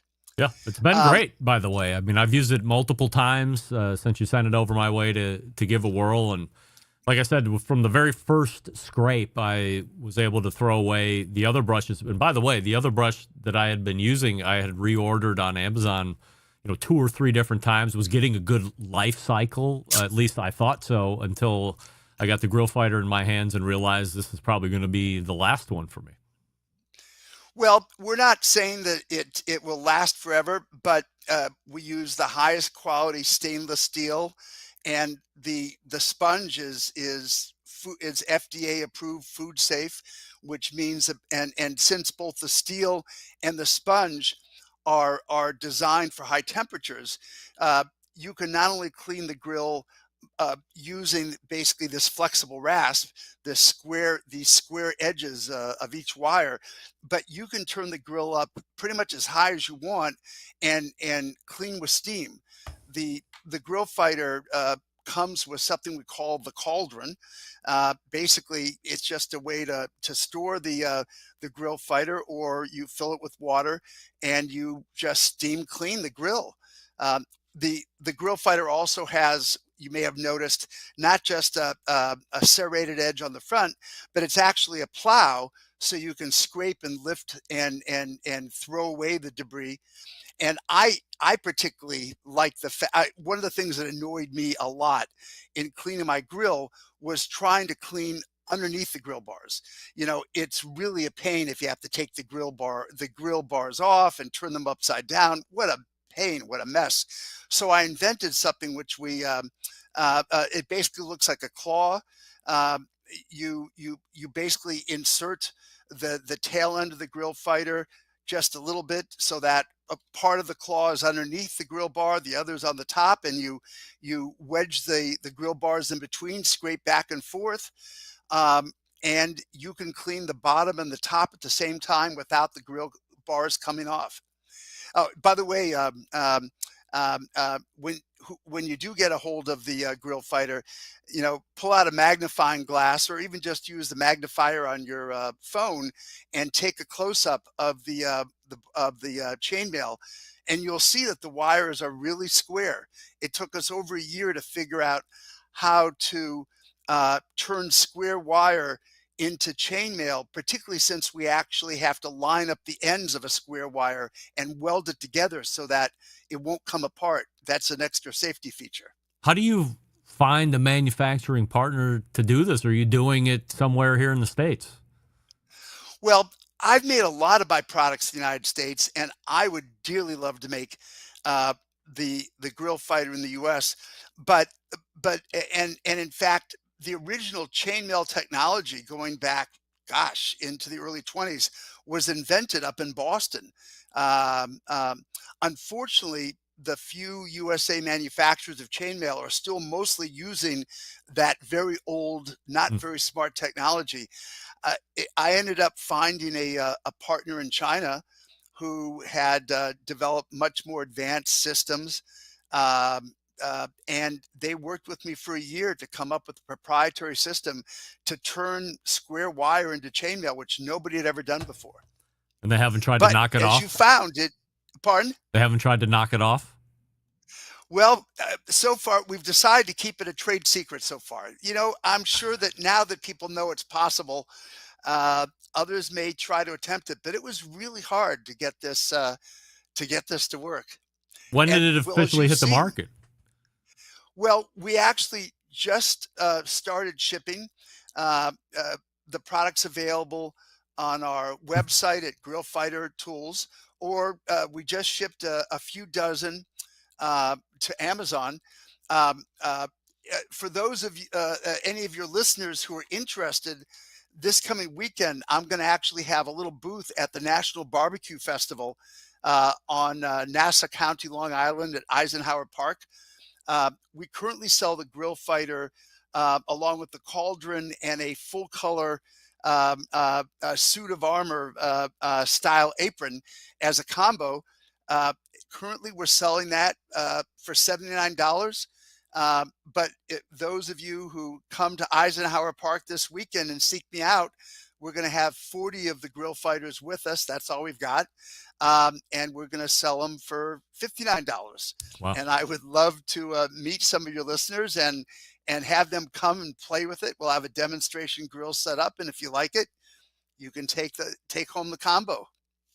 So I have confirmed that my pals from the Baseball and Barbecue podcast are actually planning on attending that event. So I gave them your name and the company and said, you got to go see Marvin over at Grill Fighter. I think he's got a product that's going to change your life. And oh, by the way, this is maybe somebody you want to have on the show, and you can check him out tonight or, on podcast this week to make sure he's fitting whatever criteria. But I always say, if you pass my muster, then everybody else would be happy to have you.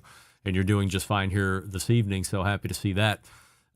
What's the... Well, and thank you. I mean, baseball and barbecue, I'd love to talk about, although I started as a classical violinist, these days I do klezmer and some bluegrass, and there's a lot of things I'd love to talk to you about and talk to them about as well. So, and as you know, I've got a whole bunch of other inventions, which anyway, but I love my Grill Fighter. I've spent 5 years on it. Wow. I think I've really solved an important problem. Yeah. Important in that it'll save people from getting sick by eating, by ingesting broken bristles. But also, a lot of people like barbecue. So hopefully, I'll sell enough to pay back all those loans I took out for the patents and, a shed full of prototypes. And are you experiments. Are you into this a lot of money? Into this project, the Grill Fighter? Oh yes, it's been a huge investment. I set myself a very high standard. I mean, the product had to really, really work. Many ways to clean the grill. It has to clean up in the dishwasher without disassembling. No replacement parts are required. There are other tools out there that offer steam cleaning, but they use sponges that have to be replaced. And of course they don't have the chainmail and all the rest of it. So I until I had ticked off each one of my requirements, I wasn't ready to announce it to the world, but I'm really honored that you're giving me the chance to announce it to the world tonight. Yeah, well, I'm honored to have you announce it, and I'm hoping that we can help build some momentum to get you at least back to even before you start making, dollar number one there in the black. What's the short-term goal? I mean, aside from getting word out, you have some going up to Amazon, whatever. Like, where do you see it in a year or two? Well, I just want to, I've told my wife at this point, I'm not looking for, intergalactic, to reach intergalactic heights. I'd be happy if we could sell a few tens of thousands of these in the next year or so. I know that one of the leading grill, I guess I'm a little bit odd in that sense. I don't wish ill to my competitors. Far from it. I admire a lot of these other people and their approaches, but I think I've come up with something unique, and hopefully people give me a chance, and these other folks will invent other tools, and they'll continue to thrive as well.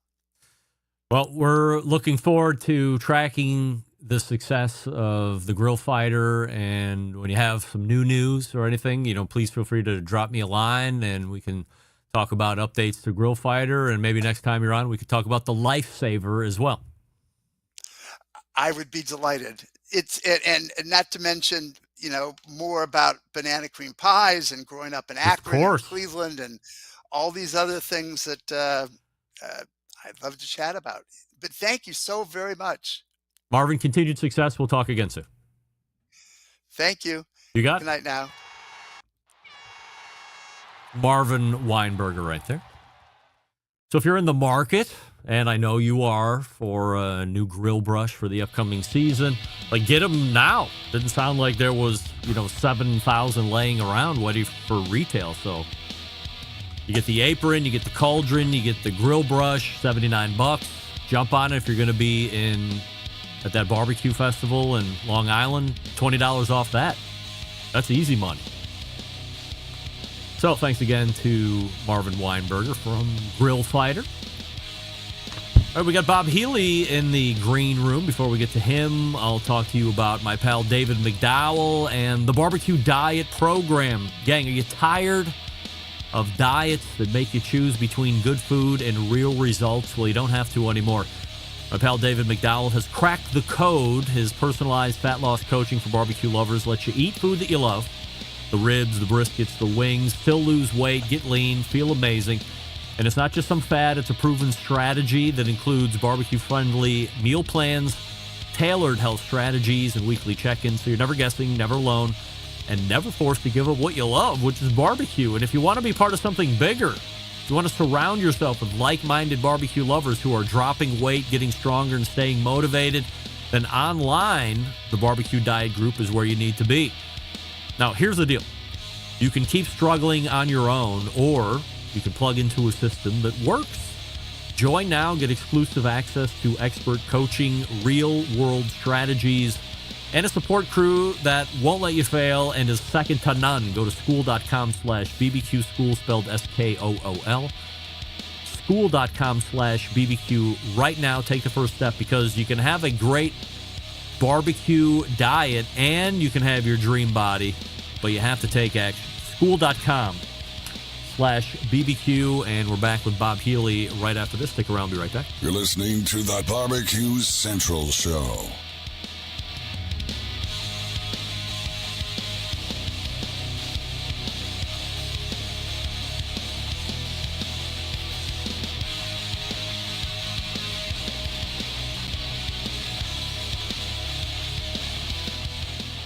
Whole packers, full racks, legs and thighs, injecting butts. If you've never heard this before, you might think you found the best XXX show ever. Let's get back to the most homoerotic host out there today, Greg Rempe. And we thank Marvin Weinberger for joining us last segment. Grillfighter.tools. Portion of the show being brought to you by Green Mountain Grills. For 17 years, Green Mountain Grills has brought the smoke to the competition scene in backyards all over the world. Their new redesigned 2025 Prime 2.0 grill blends the proven technology of the past with the technology of the future. GreenMountainGrills.com to check it all out, and the accessories. We love accessories. Gang, what's better than starting your grills with a charcoal chimney, starting it with real ass flames? And that's why we have welcomed back our pal Bob Healey from Grillblazer, grillblazer.com. Bob, appreciate you joining me. And we have a YouTube poll question of the week that we're asking everybody, including all guests. Have you been to the Bahamas, yes or no? No. No? 66% of the YouTube voting public has not been to the Bahamas either, so that number continues to grow. I've luckily been twice. So you're are you frozen on your end, Bob, for some reason? I appear to be. I don't know why that is. Well, no worries. So you sound great. That's all I really care about, and we'll push through here. So do you want to disconnect and reconnect? Give that a whirl? I don't mind. I'll do that. Go ahead. Just drop here and come back. Yeah, all right. We'll wait for Bob to come right back on here. And I know when I play this music, YouTube is going to start dinging me for copyright or whatever the hell it's called for music. But I don't care. YouTube's hated me for years, and guess what? I've hated YouTube for years too. We're winning together in hate. Our hate is unanimous for each other. Is that right?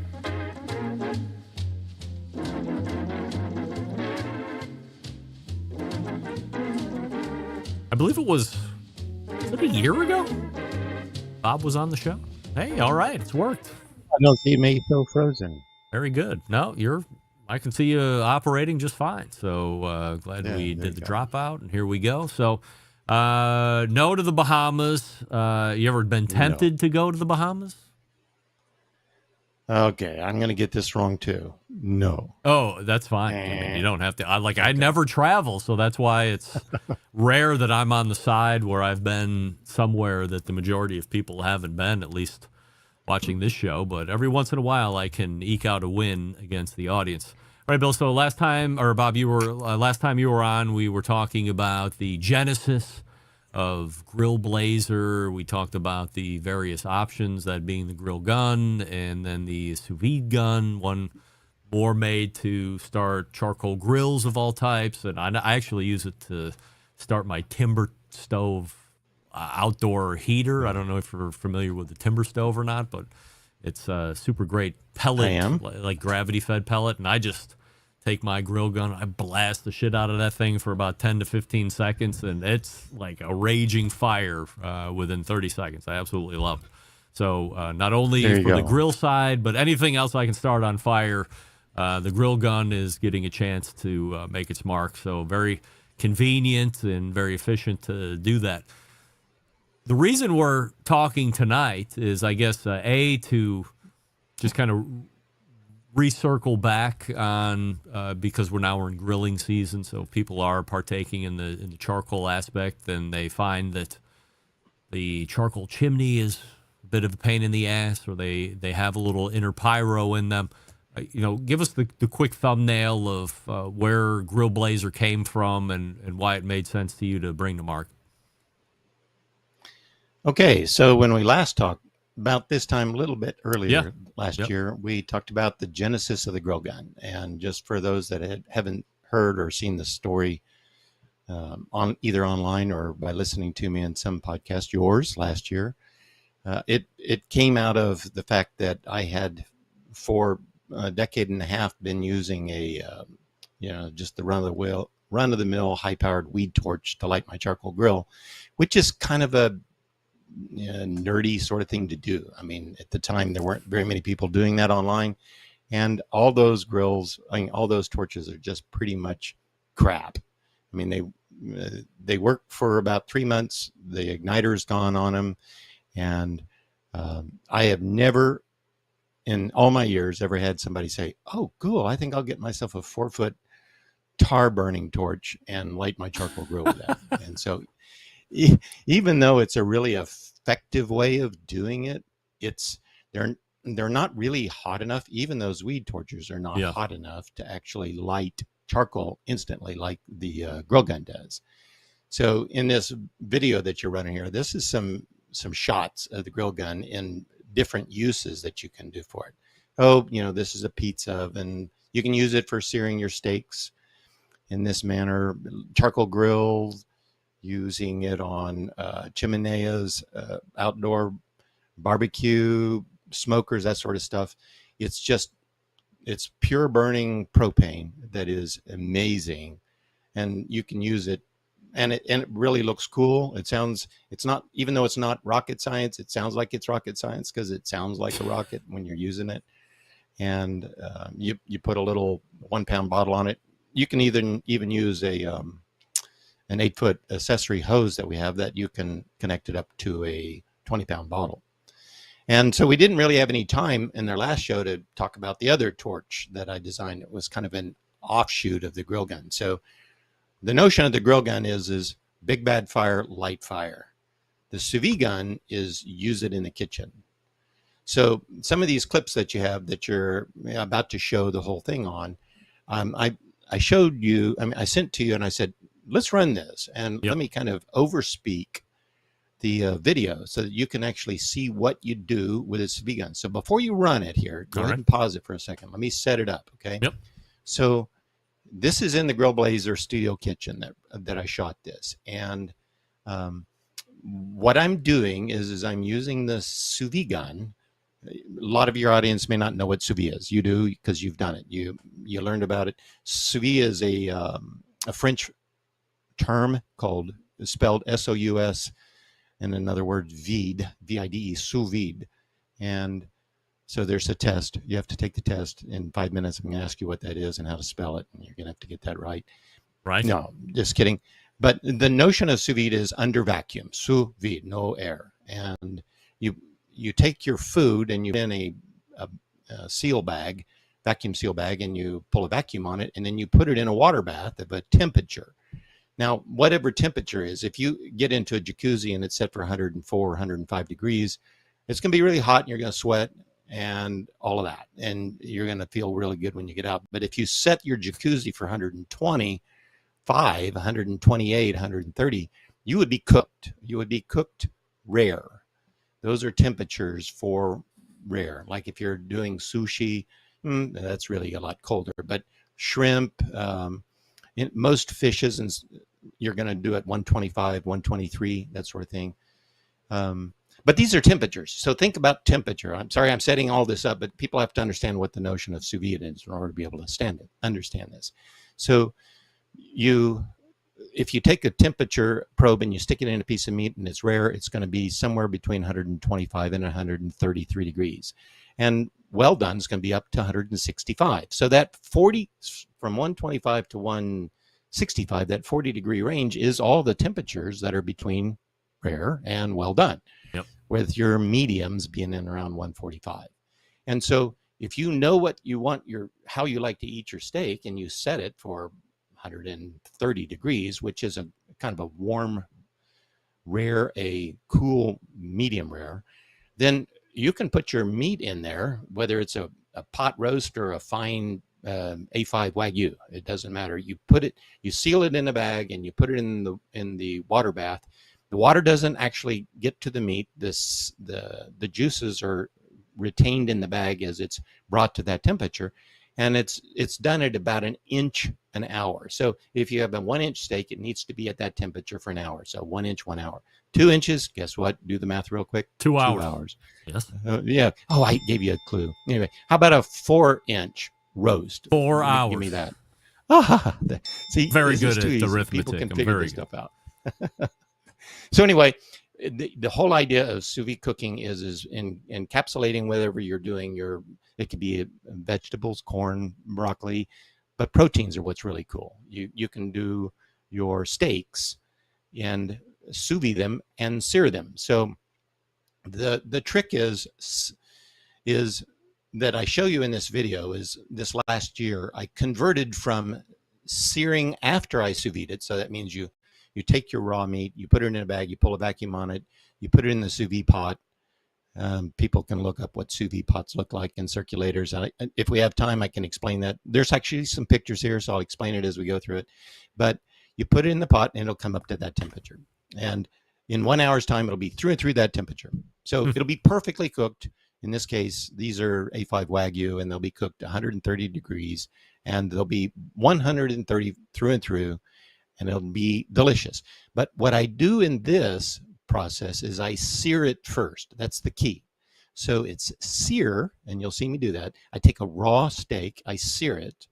Then after I've seared it, it looks like it's been cooked, and it's raw. So here you go. There's the pan, and So for people that are listening on audio podcast and you want to see this, so obviously go back to either Facebook and YouTube and scroll into where we're talking about here on the show, about an hour and 48 minutes into the show here, so you can see the video where you see. I mean, these are 2 raw steaks in a cast iron pan right here, right? Yeah, that's it. All right, here we go. One go. is a A5 ribeye, and the other one is a top sirloin. So I flame them with the sous vide gun. It takes about a minute. And you can be that close with that gun? Yeah, I'm in the kitchen, right? Yeah, and wow. It just right on top of that. The sous vide gun is designed to actually go ahead and pause it for just a second. Don't turn it off. I just want to get to it. It's designed to actually be able to sear the meat directly and not get any propane taste. No, what people refer to as torch taste. So it's a unique torch. It's the only one that's designed for doing that. And so you can sear your meat perfectly. And so as those that are not seeing this on video, they don't they don't know it anyway. But those that are watching it here, what I have just done in this video is I've seared the steaks perfectly, and then I seasoned them. So I actually, after they're seared, I put salt, pepper, and garlic on them, and then I put them in a vacuum seal bag, pull a vacuum on it, and then you can go ahead and start rolling the video here again. So I stick it in the, this is, I don't remember which brand vacuum sealer this is, but it doesn't matter. You pull a vacuum on it and you seal it so the water can't get into the bath. And there you have what looks like a perfectly cooked, ready to eat steak, but it's raw in a bag that's seasoned. And then I take it and I'll take this and I'll put it into the sous vide pot. So that pot is set at 130 degrees for an hour. And in 1 hour's time, that meat is only an inch thick. It's going to be done. It'll be ready. It'll be cooked rare. And here I open the bags up and cut it open and let everybody see what it looks like. It's got a perfect crust all the way around it because I applied it there with the sous vide gun. And the meat is, well, this is really extraordinary meat anyway because it's A5 Wagyu, but it's delicious. It's flavorful from whatever seasoning or rub you want to put on it. And now I slice it open and demonstrate. And the audience isn't not going to be able to eat it. I do. I enjoy the heck out of it. And I, at the time I was shooting this, there was a whole lot of audio. I just did some clips here so that you can see it. So tender, so delicious. And I just sat there and I ate most of that steak just right after I shot it. And I thought, it's too bad that there's not any kind of scratch and sniff video that you can put out there so people can scratch and eat for crying out loud. I don't even want to sniff it. If I'm going to smell it, I'm going to want to eat it as well. So appreciate you sending that video over so we can take a look at that. There's no pull for you to just retouch up with the sous vide gun after it comes out to reset a harder crust at all, or have you messed around with that and found that it doesn't really yield any benefit? Well, so what's interesting about searing it first is all the juices are kept inside. And so when you sous vide it first, before you sear it, all the juices relax out of the muscle, not all of them, but a lot of them. You have experience with this. Oh, yeah. You know what it is I'm talking about here. So the bag will have a lot of the juice that was in the steak in the bag. And then you open the bag, you have to pour all that out. With the sous vide gun, all of that is contained inside. The majority of it is contained inside, everywhere that you actually seared it. And so what you really have is a very fine layer of moisture that was on the outside of this steak that hasn't done anything besides soften the crust. Now, so you actually talked about the crust. A lot of people want a crunchy crust, and you can do that. You can dry it off because all the moisture is in it. So you take a paper towel and you dry it off, and then you hit it again, and that'll dry the surface out. It hasn't made the steak any more dry because it's very surface. It's just 10-15 thousandths thick the crust is. And so you could do that. I choose not to because the flavor is all there, and all of the main thing that you get when you sear first, because remember, here's the order. If you sear it first, you're searing the steak and then you season it. Now that sounds counterintuitive because how's the seasoning going to get into the meat? Well, one of the ingredients is salt, and salt sucks into the meat regardless. And salt and pepper and garlic, that adds the rounded flavor. You can take any kind of box store meat and make it just taste delicious. And with the sous vide, you can actually keep it in the sous vide pot for longer to let the enzymes start breaking it down so it becomes a more tender meat. So like A5 Wagyu, you wouldn't want it to go longer than the prescribed 1 inch an hour. If you had a tough piece of round or something like that, or just straight sirloin, if you have it in there for 5 or 6 hours, the enzymes start working on the meat to soften it. It'll never turn it into A5 Wagyu. It'll never turn it into prime steak, but it will be a whole lot better. And so you do not char the seasonings. So when you sear it first, your seasonings are not flamed. They don't get the effect of if you do it on a charcoal grill or a flame broil process. You're not actually burning the garlic or the pepper that's on there. Now that does have a flavor, and it's not an undesirable flavor. It's just what people are used to. But when you season it after you've seared it, you have the real flavors that are unadulterated by the searing process. And so I don't do it again. And boy, it's really fun to do these demonstrations for people where they see me do it and then they taste it and they just go, this is the best thing ever. Have to say, for as long as I've known about sous vide and for the few times we've had people come on and talk about it, nobody has ever said, oh, by the way, do the searing up front and then put it in the bag and bring it up to temperature like you're talking about. So this is a bit of a revelation or a mind bend for a lot of us that are those that are just, following the process that we've always known. And perhaps this coming weekend, we're going to have a bunch of sear first sous vide type folks, and we'll see how many people make that turn pretty quickly after that. I imagine it'd be pretty quick. I don't think you'll do it more than once before you'll be hooked on it. Yeah. Because it's just really, it's amazing. What you ought to do, anybody who's going to try this, they ought to do one that's sear second, and then also do one that is sear first, so that you can A/B test them yourself. It's amazing. It is really, it's an amazing thing to actually show that people. You talked about mind bending. When you take a raw piece of meat and you make it look like you've cooked it expertly on a grill, people don't believe it. I mean, it's funny to see. I mean, I'll have somebody look at me having just done that and they'll say, now, did you just cook that meat? I mean, a straight face. I mean, because it's hard to get your mind around that fact. It is for some people, but it happens a lot of people. They look at it, but that looks cooked. And I say, it's not, because you just saw me. Now, it's pretty funny to do. Now, it takes an hour to cook it. So when I do these demos for people, what I'll do is I'll do that demonstration for somebody. And so I'll say, okay, now 1 hour ago, I was talking to another guy that was standing in your space. And I did that, and I put his bag in the sous vide pot, and then every time someone's walked up, I've indexed his bag forward, and so now it's time to pull his out. So I pull it out, and it looks just exactly like the one that I just seared and put into the sous vide pot. And so then I'll cut it open and slice it, and we'll have a kind of a feast, and we'll enjoy it. And then somebody will undoubtedly walk up and see this, and they'll see the slices of steak, and they'll say, "Can I have one?" And I'll say, "Yeah, sure, have one." And now, did you just cook this with that torch? So anyway, it's a whole process of getting yourself used to something that you're not accustomed to doing. And if you're just doing like my wife and I, who are kind of empty nesters, I mean, we have family over on weekends a lot, but it's easy for us to just put a steak in see it. So she can come home with the steak. If she buys something at the store, we have cows walking around in our pasture, so we have our own pasture raised beef.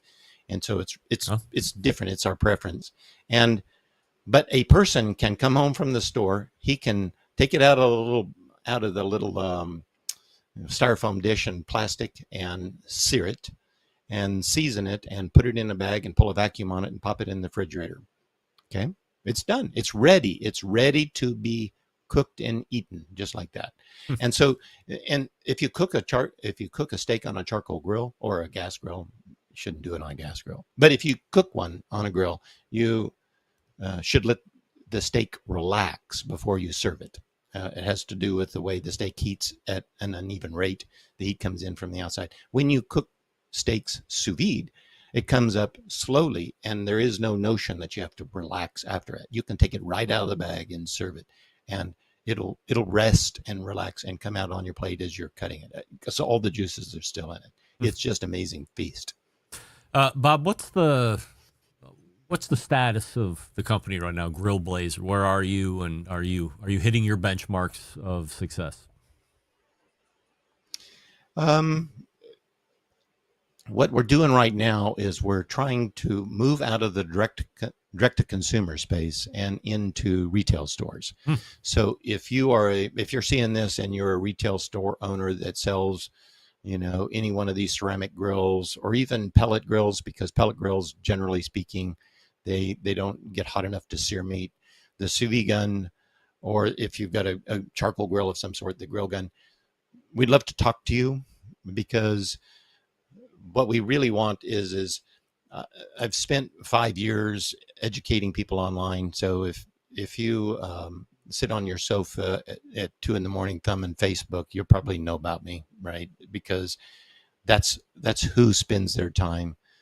But most people don't do that.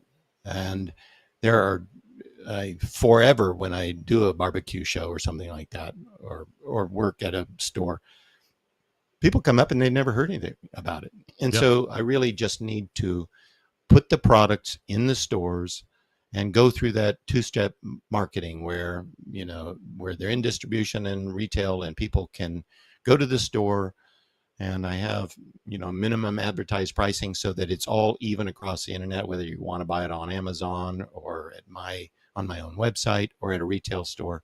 Everybody gets to play. I get to provide top quality service. I will never let that go, because I built the brand on being responsive to the customers. The torches work. They are designed with a safety feature in them that no other torch has. It's a patented feature, and that's a check valve. And so if you operate the torch in such a manner that it could inadvertently get propane out the nozzle that's liquid, which would basically be the essence of a flamethrower, that's low temperature. It's a yellow flame. It's not a deep blue flame like the grill gun has. It's no good for anything other than party tricks. But I put a valve in there that stops it from operating because the gun itself is got a bottle on it, which is portable. You could turn it upside down, and if you do, it would get liquid propane to come out the gun, and that's unexpected, inadvertent. And so I stopped that. I stopped that with a device, and people think it's defective. Oh, the gun quit working. No, it didn't quit working. It's that there's a device that you failed to read. See, when you open the box, there's a big piece of paper on there that says, "Stop, don't use this until you've watched this video." And it's even got a QR code to take you right to the video. But guys are guys, and 95% of the people they're just ready to play with fire, Bob. Right? They got that's they got a handgun that's going to be a flamethrower. Let's go and light everything on fire. Ain't nobody need to teach me nothing about no torch, because I've done this all my life. That's right. And so it shuts off on them, and so they're dancing around the living room like a giddy little schoolgirl, and their girlfriend's going, "I don't see what he likes it," and then the next thing you know, it shuts off, and he goes, "This is defective." So it's not. And they never, none of them are. But it's the one piece that I wish that I could just get people to slow down just a little bit and learn how to use a really powerful torch. Right. And then you'll love it. So there are tens and tens of thousands of people that have them, and they don't call me all the time saying your torch is defective. We have a great following, and it's a great product that I stand behind. Bob, appreciate you joining me here tonight, talking way more in depth about the sous vide gun, and especially sear first. So for everybody this weekend, do the sear first, do the sear second, and see which one you like best. Report back to me next week, and we'll take it from there. And Bob, continued success with Grillblazer. Grillblazer.com is the place to go to buy both of these units, which I highly suggest. And we'll talk to you again soon, Bob. Thank you so much, Greg. Have a good day. You got it. Bob Healey from Grillblazer. And again, that's a grillblazer.com website. And you have the grill gun, and you also have the sous vide gun. And I do find myself using the sous vide gun almost exclusively on searing of the steaks. Now, to contradict myself, this past weekend, I did make sure that the Primo got ripping hot and did it the old school way. Sous vide first and then onto the Primo. But Bob making a lot of sense there, talking about burning of the spices. We don't want that either. So now he's got me hooked. We're going to, oh, heaven forbid, we're going to have to do steak again this coming weekend. Sear first, Sear second. Honey steak this weekend? Yes? Okay. All right, we're back to wrap up the show right after this. Stick around. We'll be right back.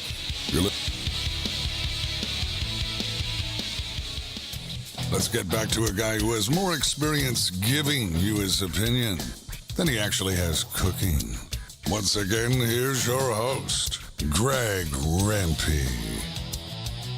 All right, welcome back, and we thank Bob Healey for joining us last segment. Creator of the Grillblazer, grillblazer.com, where you can get the grill gun and the sous vide gun. Pick one up and let me know what you like. Or let me know how you like it. I love mine. Both of them. So, all right, let's get out of here. We're a little late here. Big day tomorrow. Big truck show tomorrow in Willoughby. All the way back in the first hour, we were joined by... Stand by. Meathead. No, we weren't. The Meathead Method is a book we were going to be talking about, but I guess we'll have to do that in 3 months' time.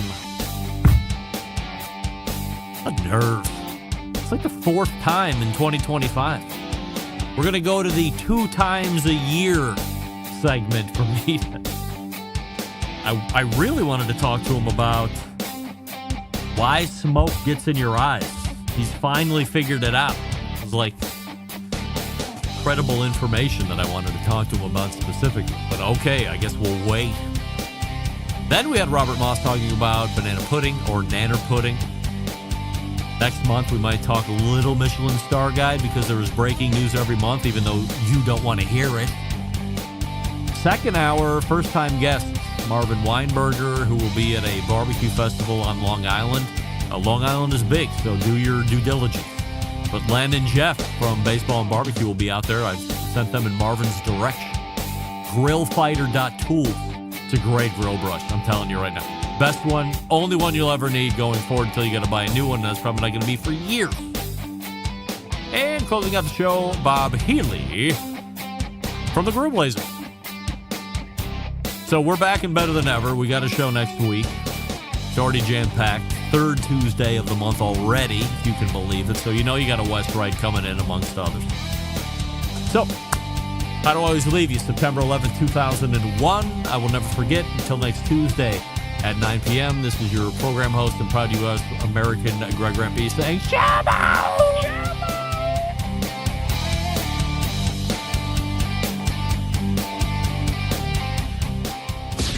Hi, this is Austin Parsons, Pitmaster with Smoky Mountain Q in Nashville, Tennessee, and you are listening to the Barbecue Central Show.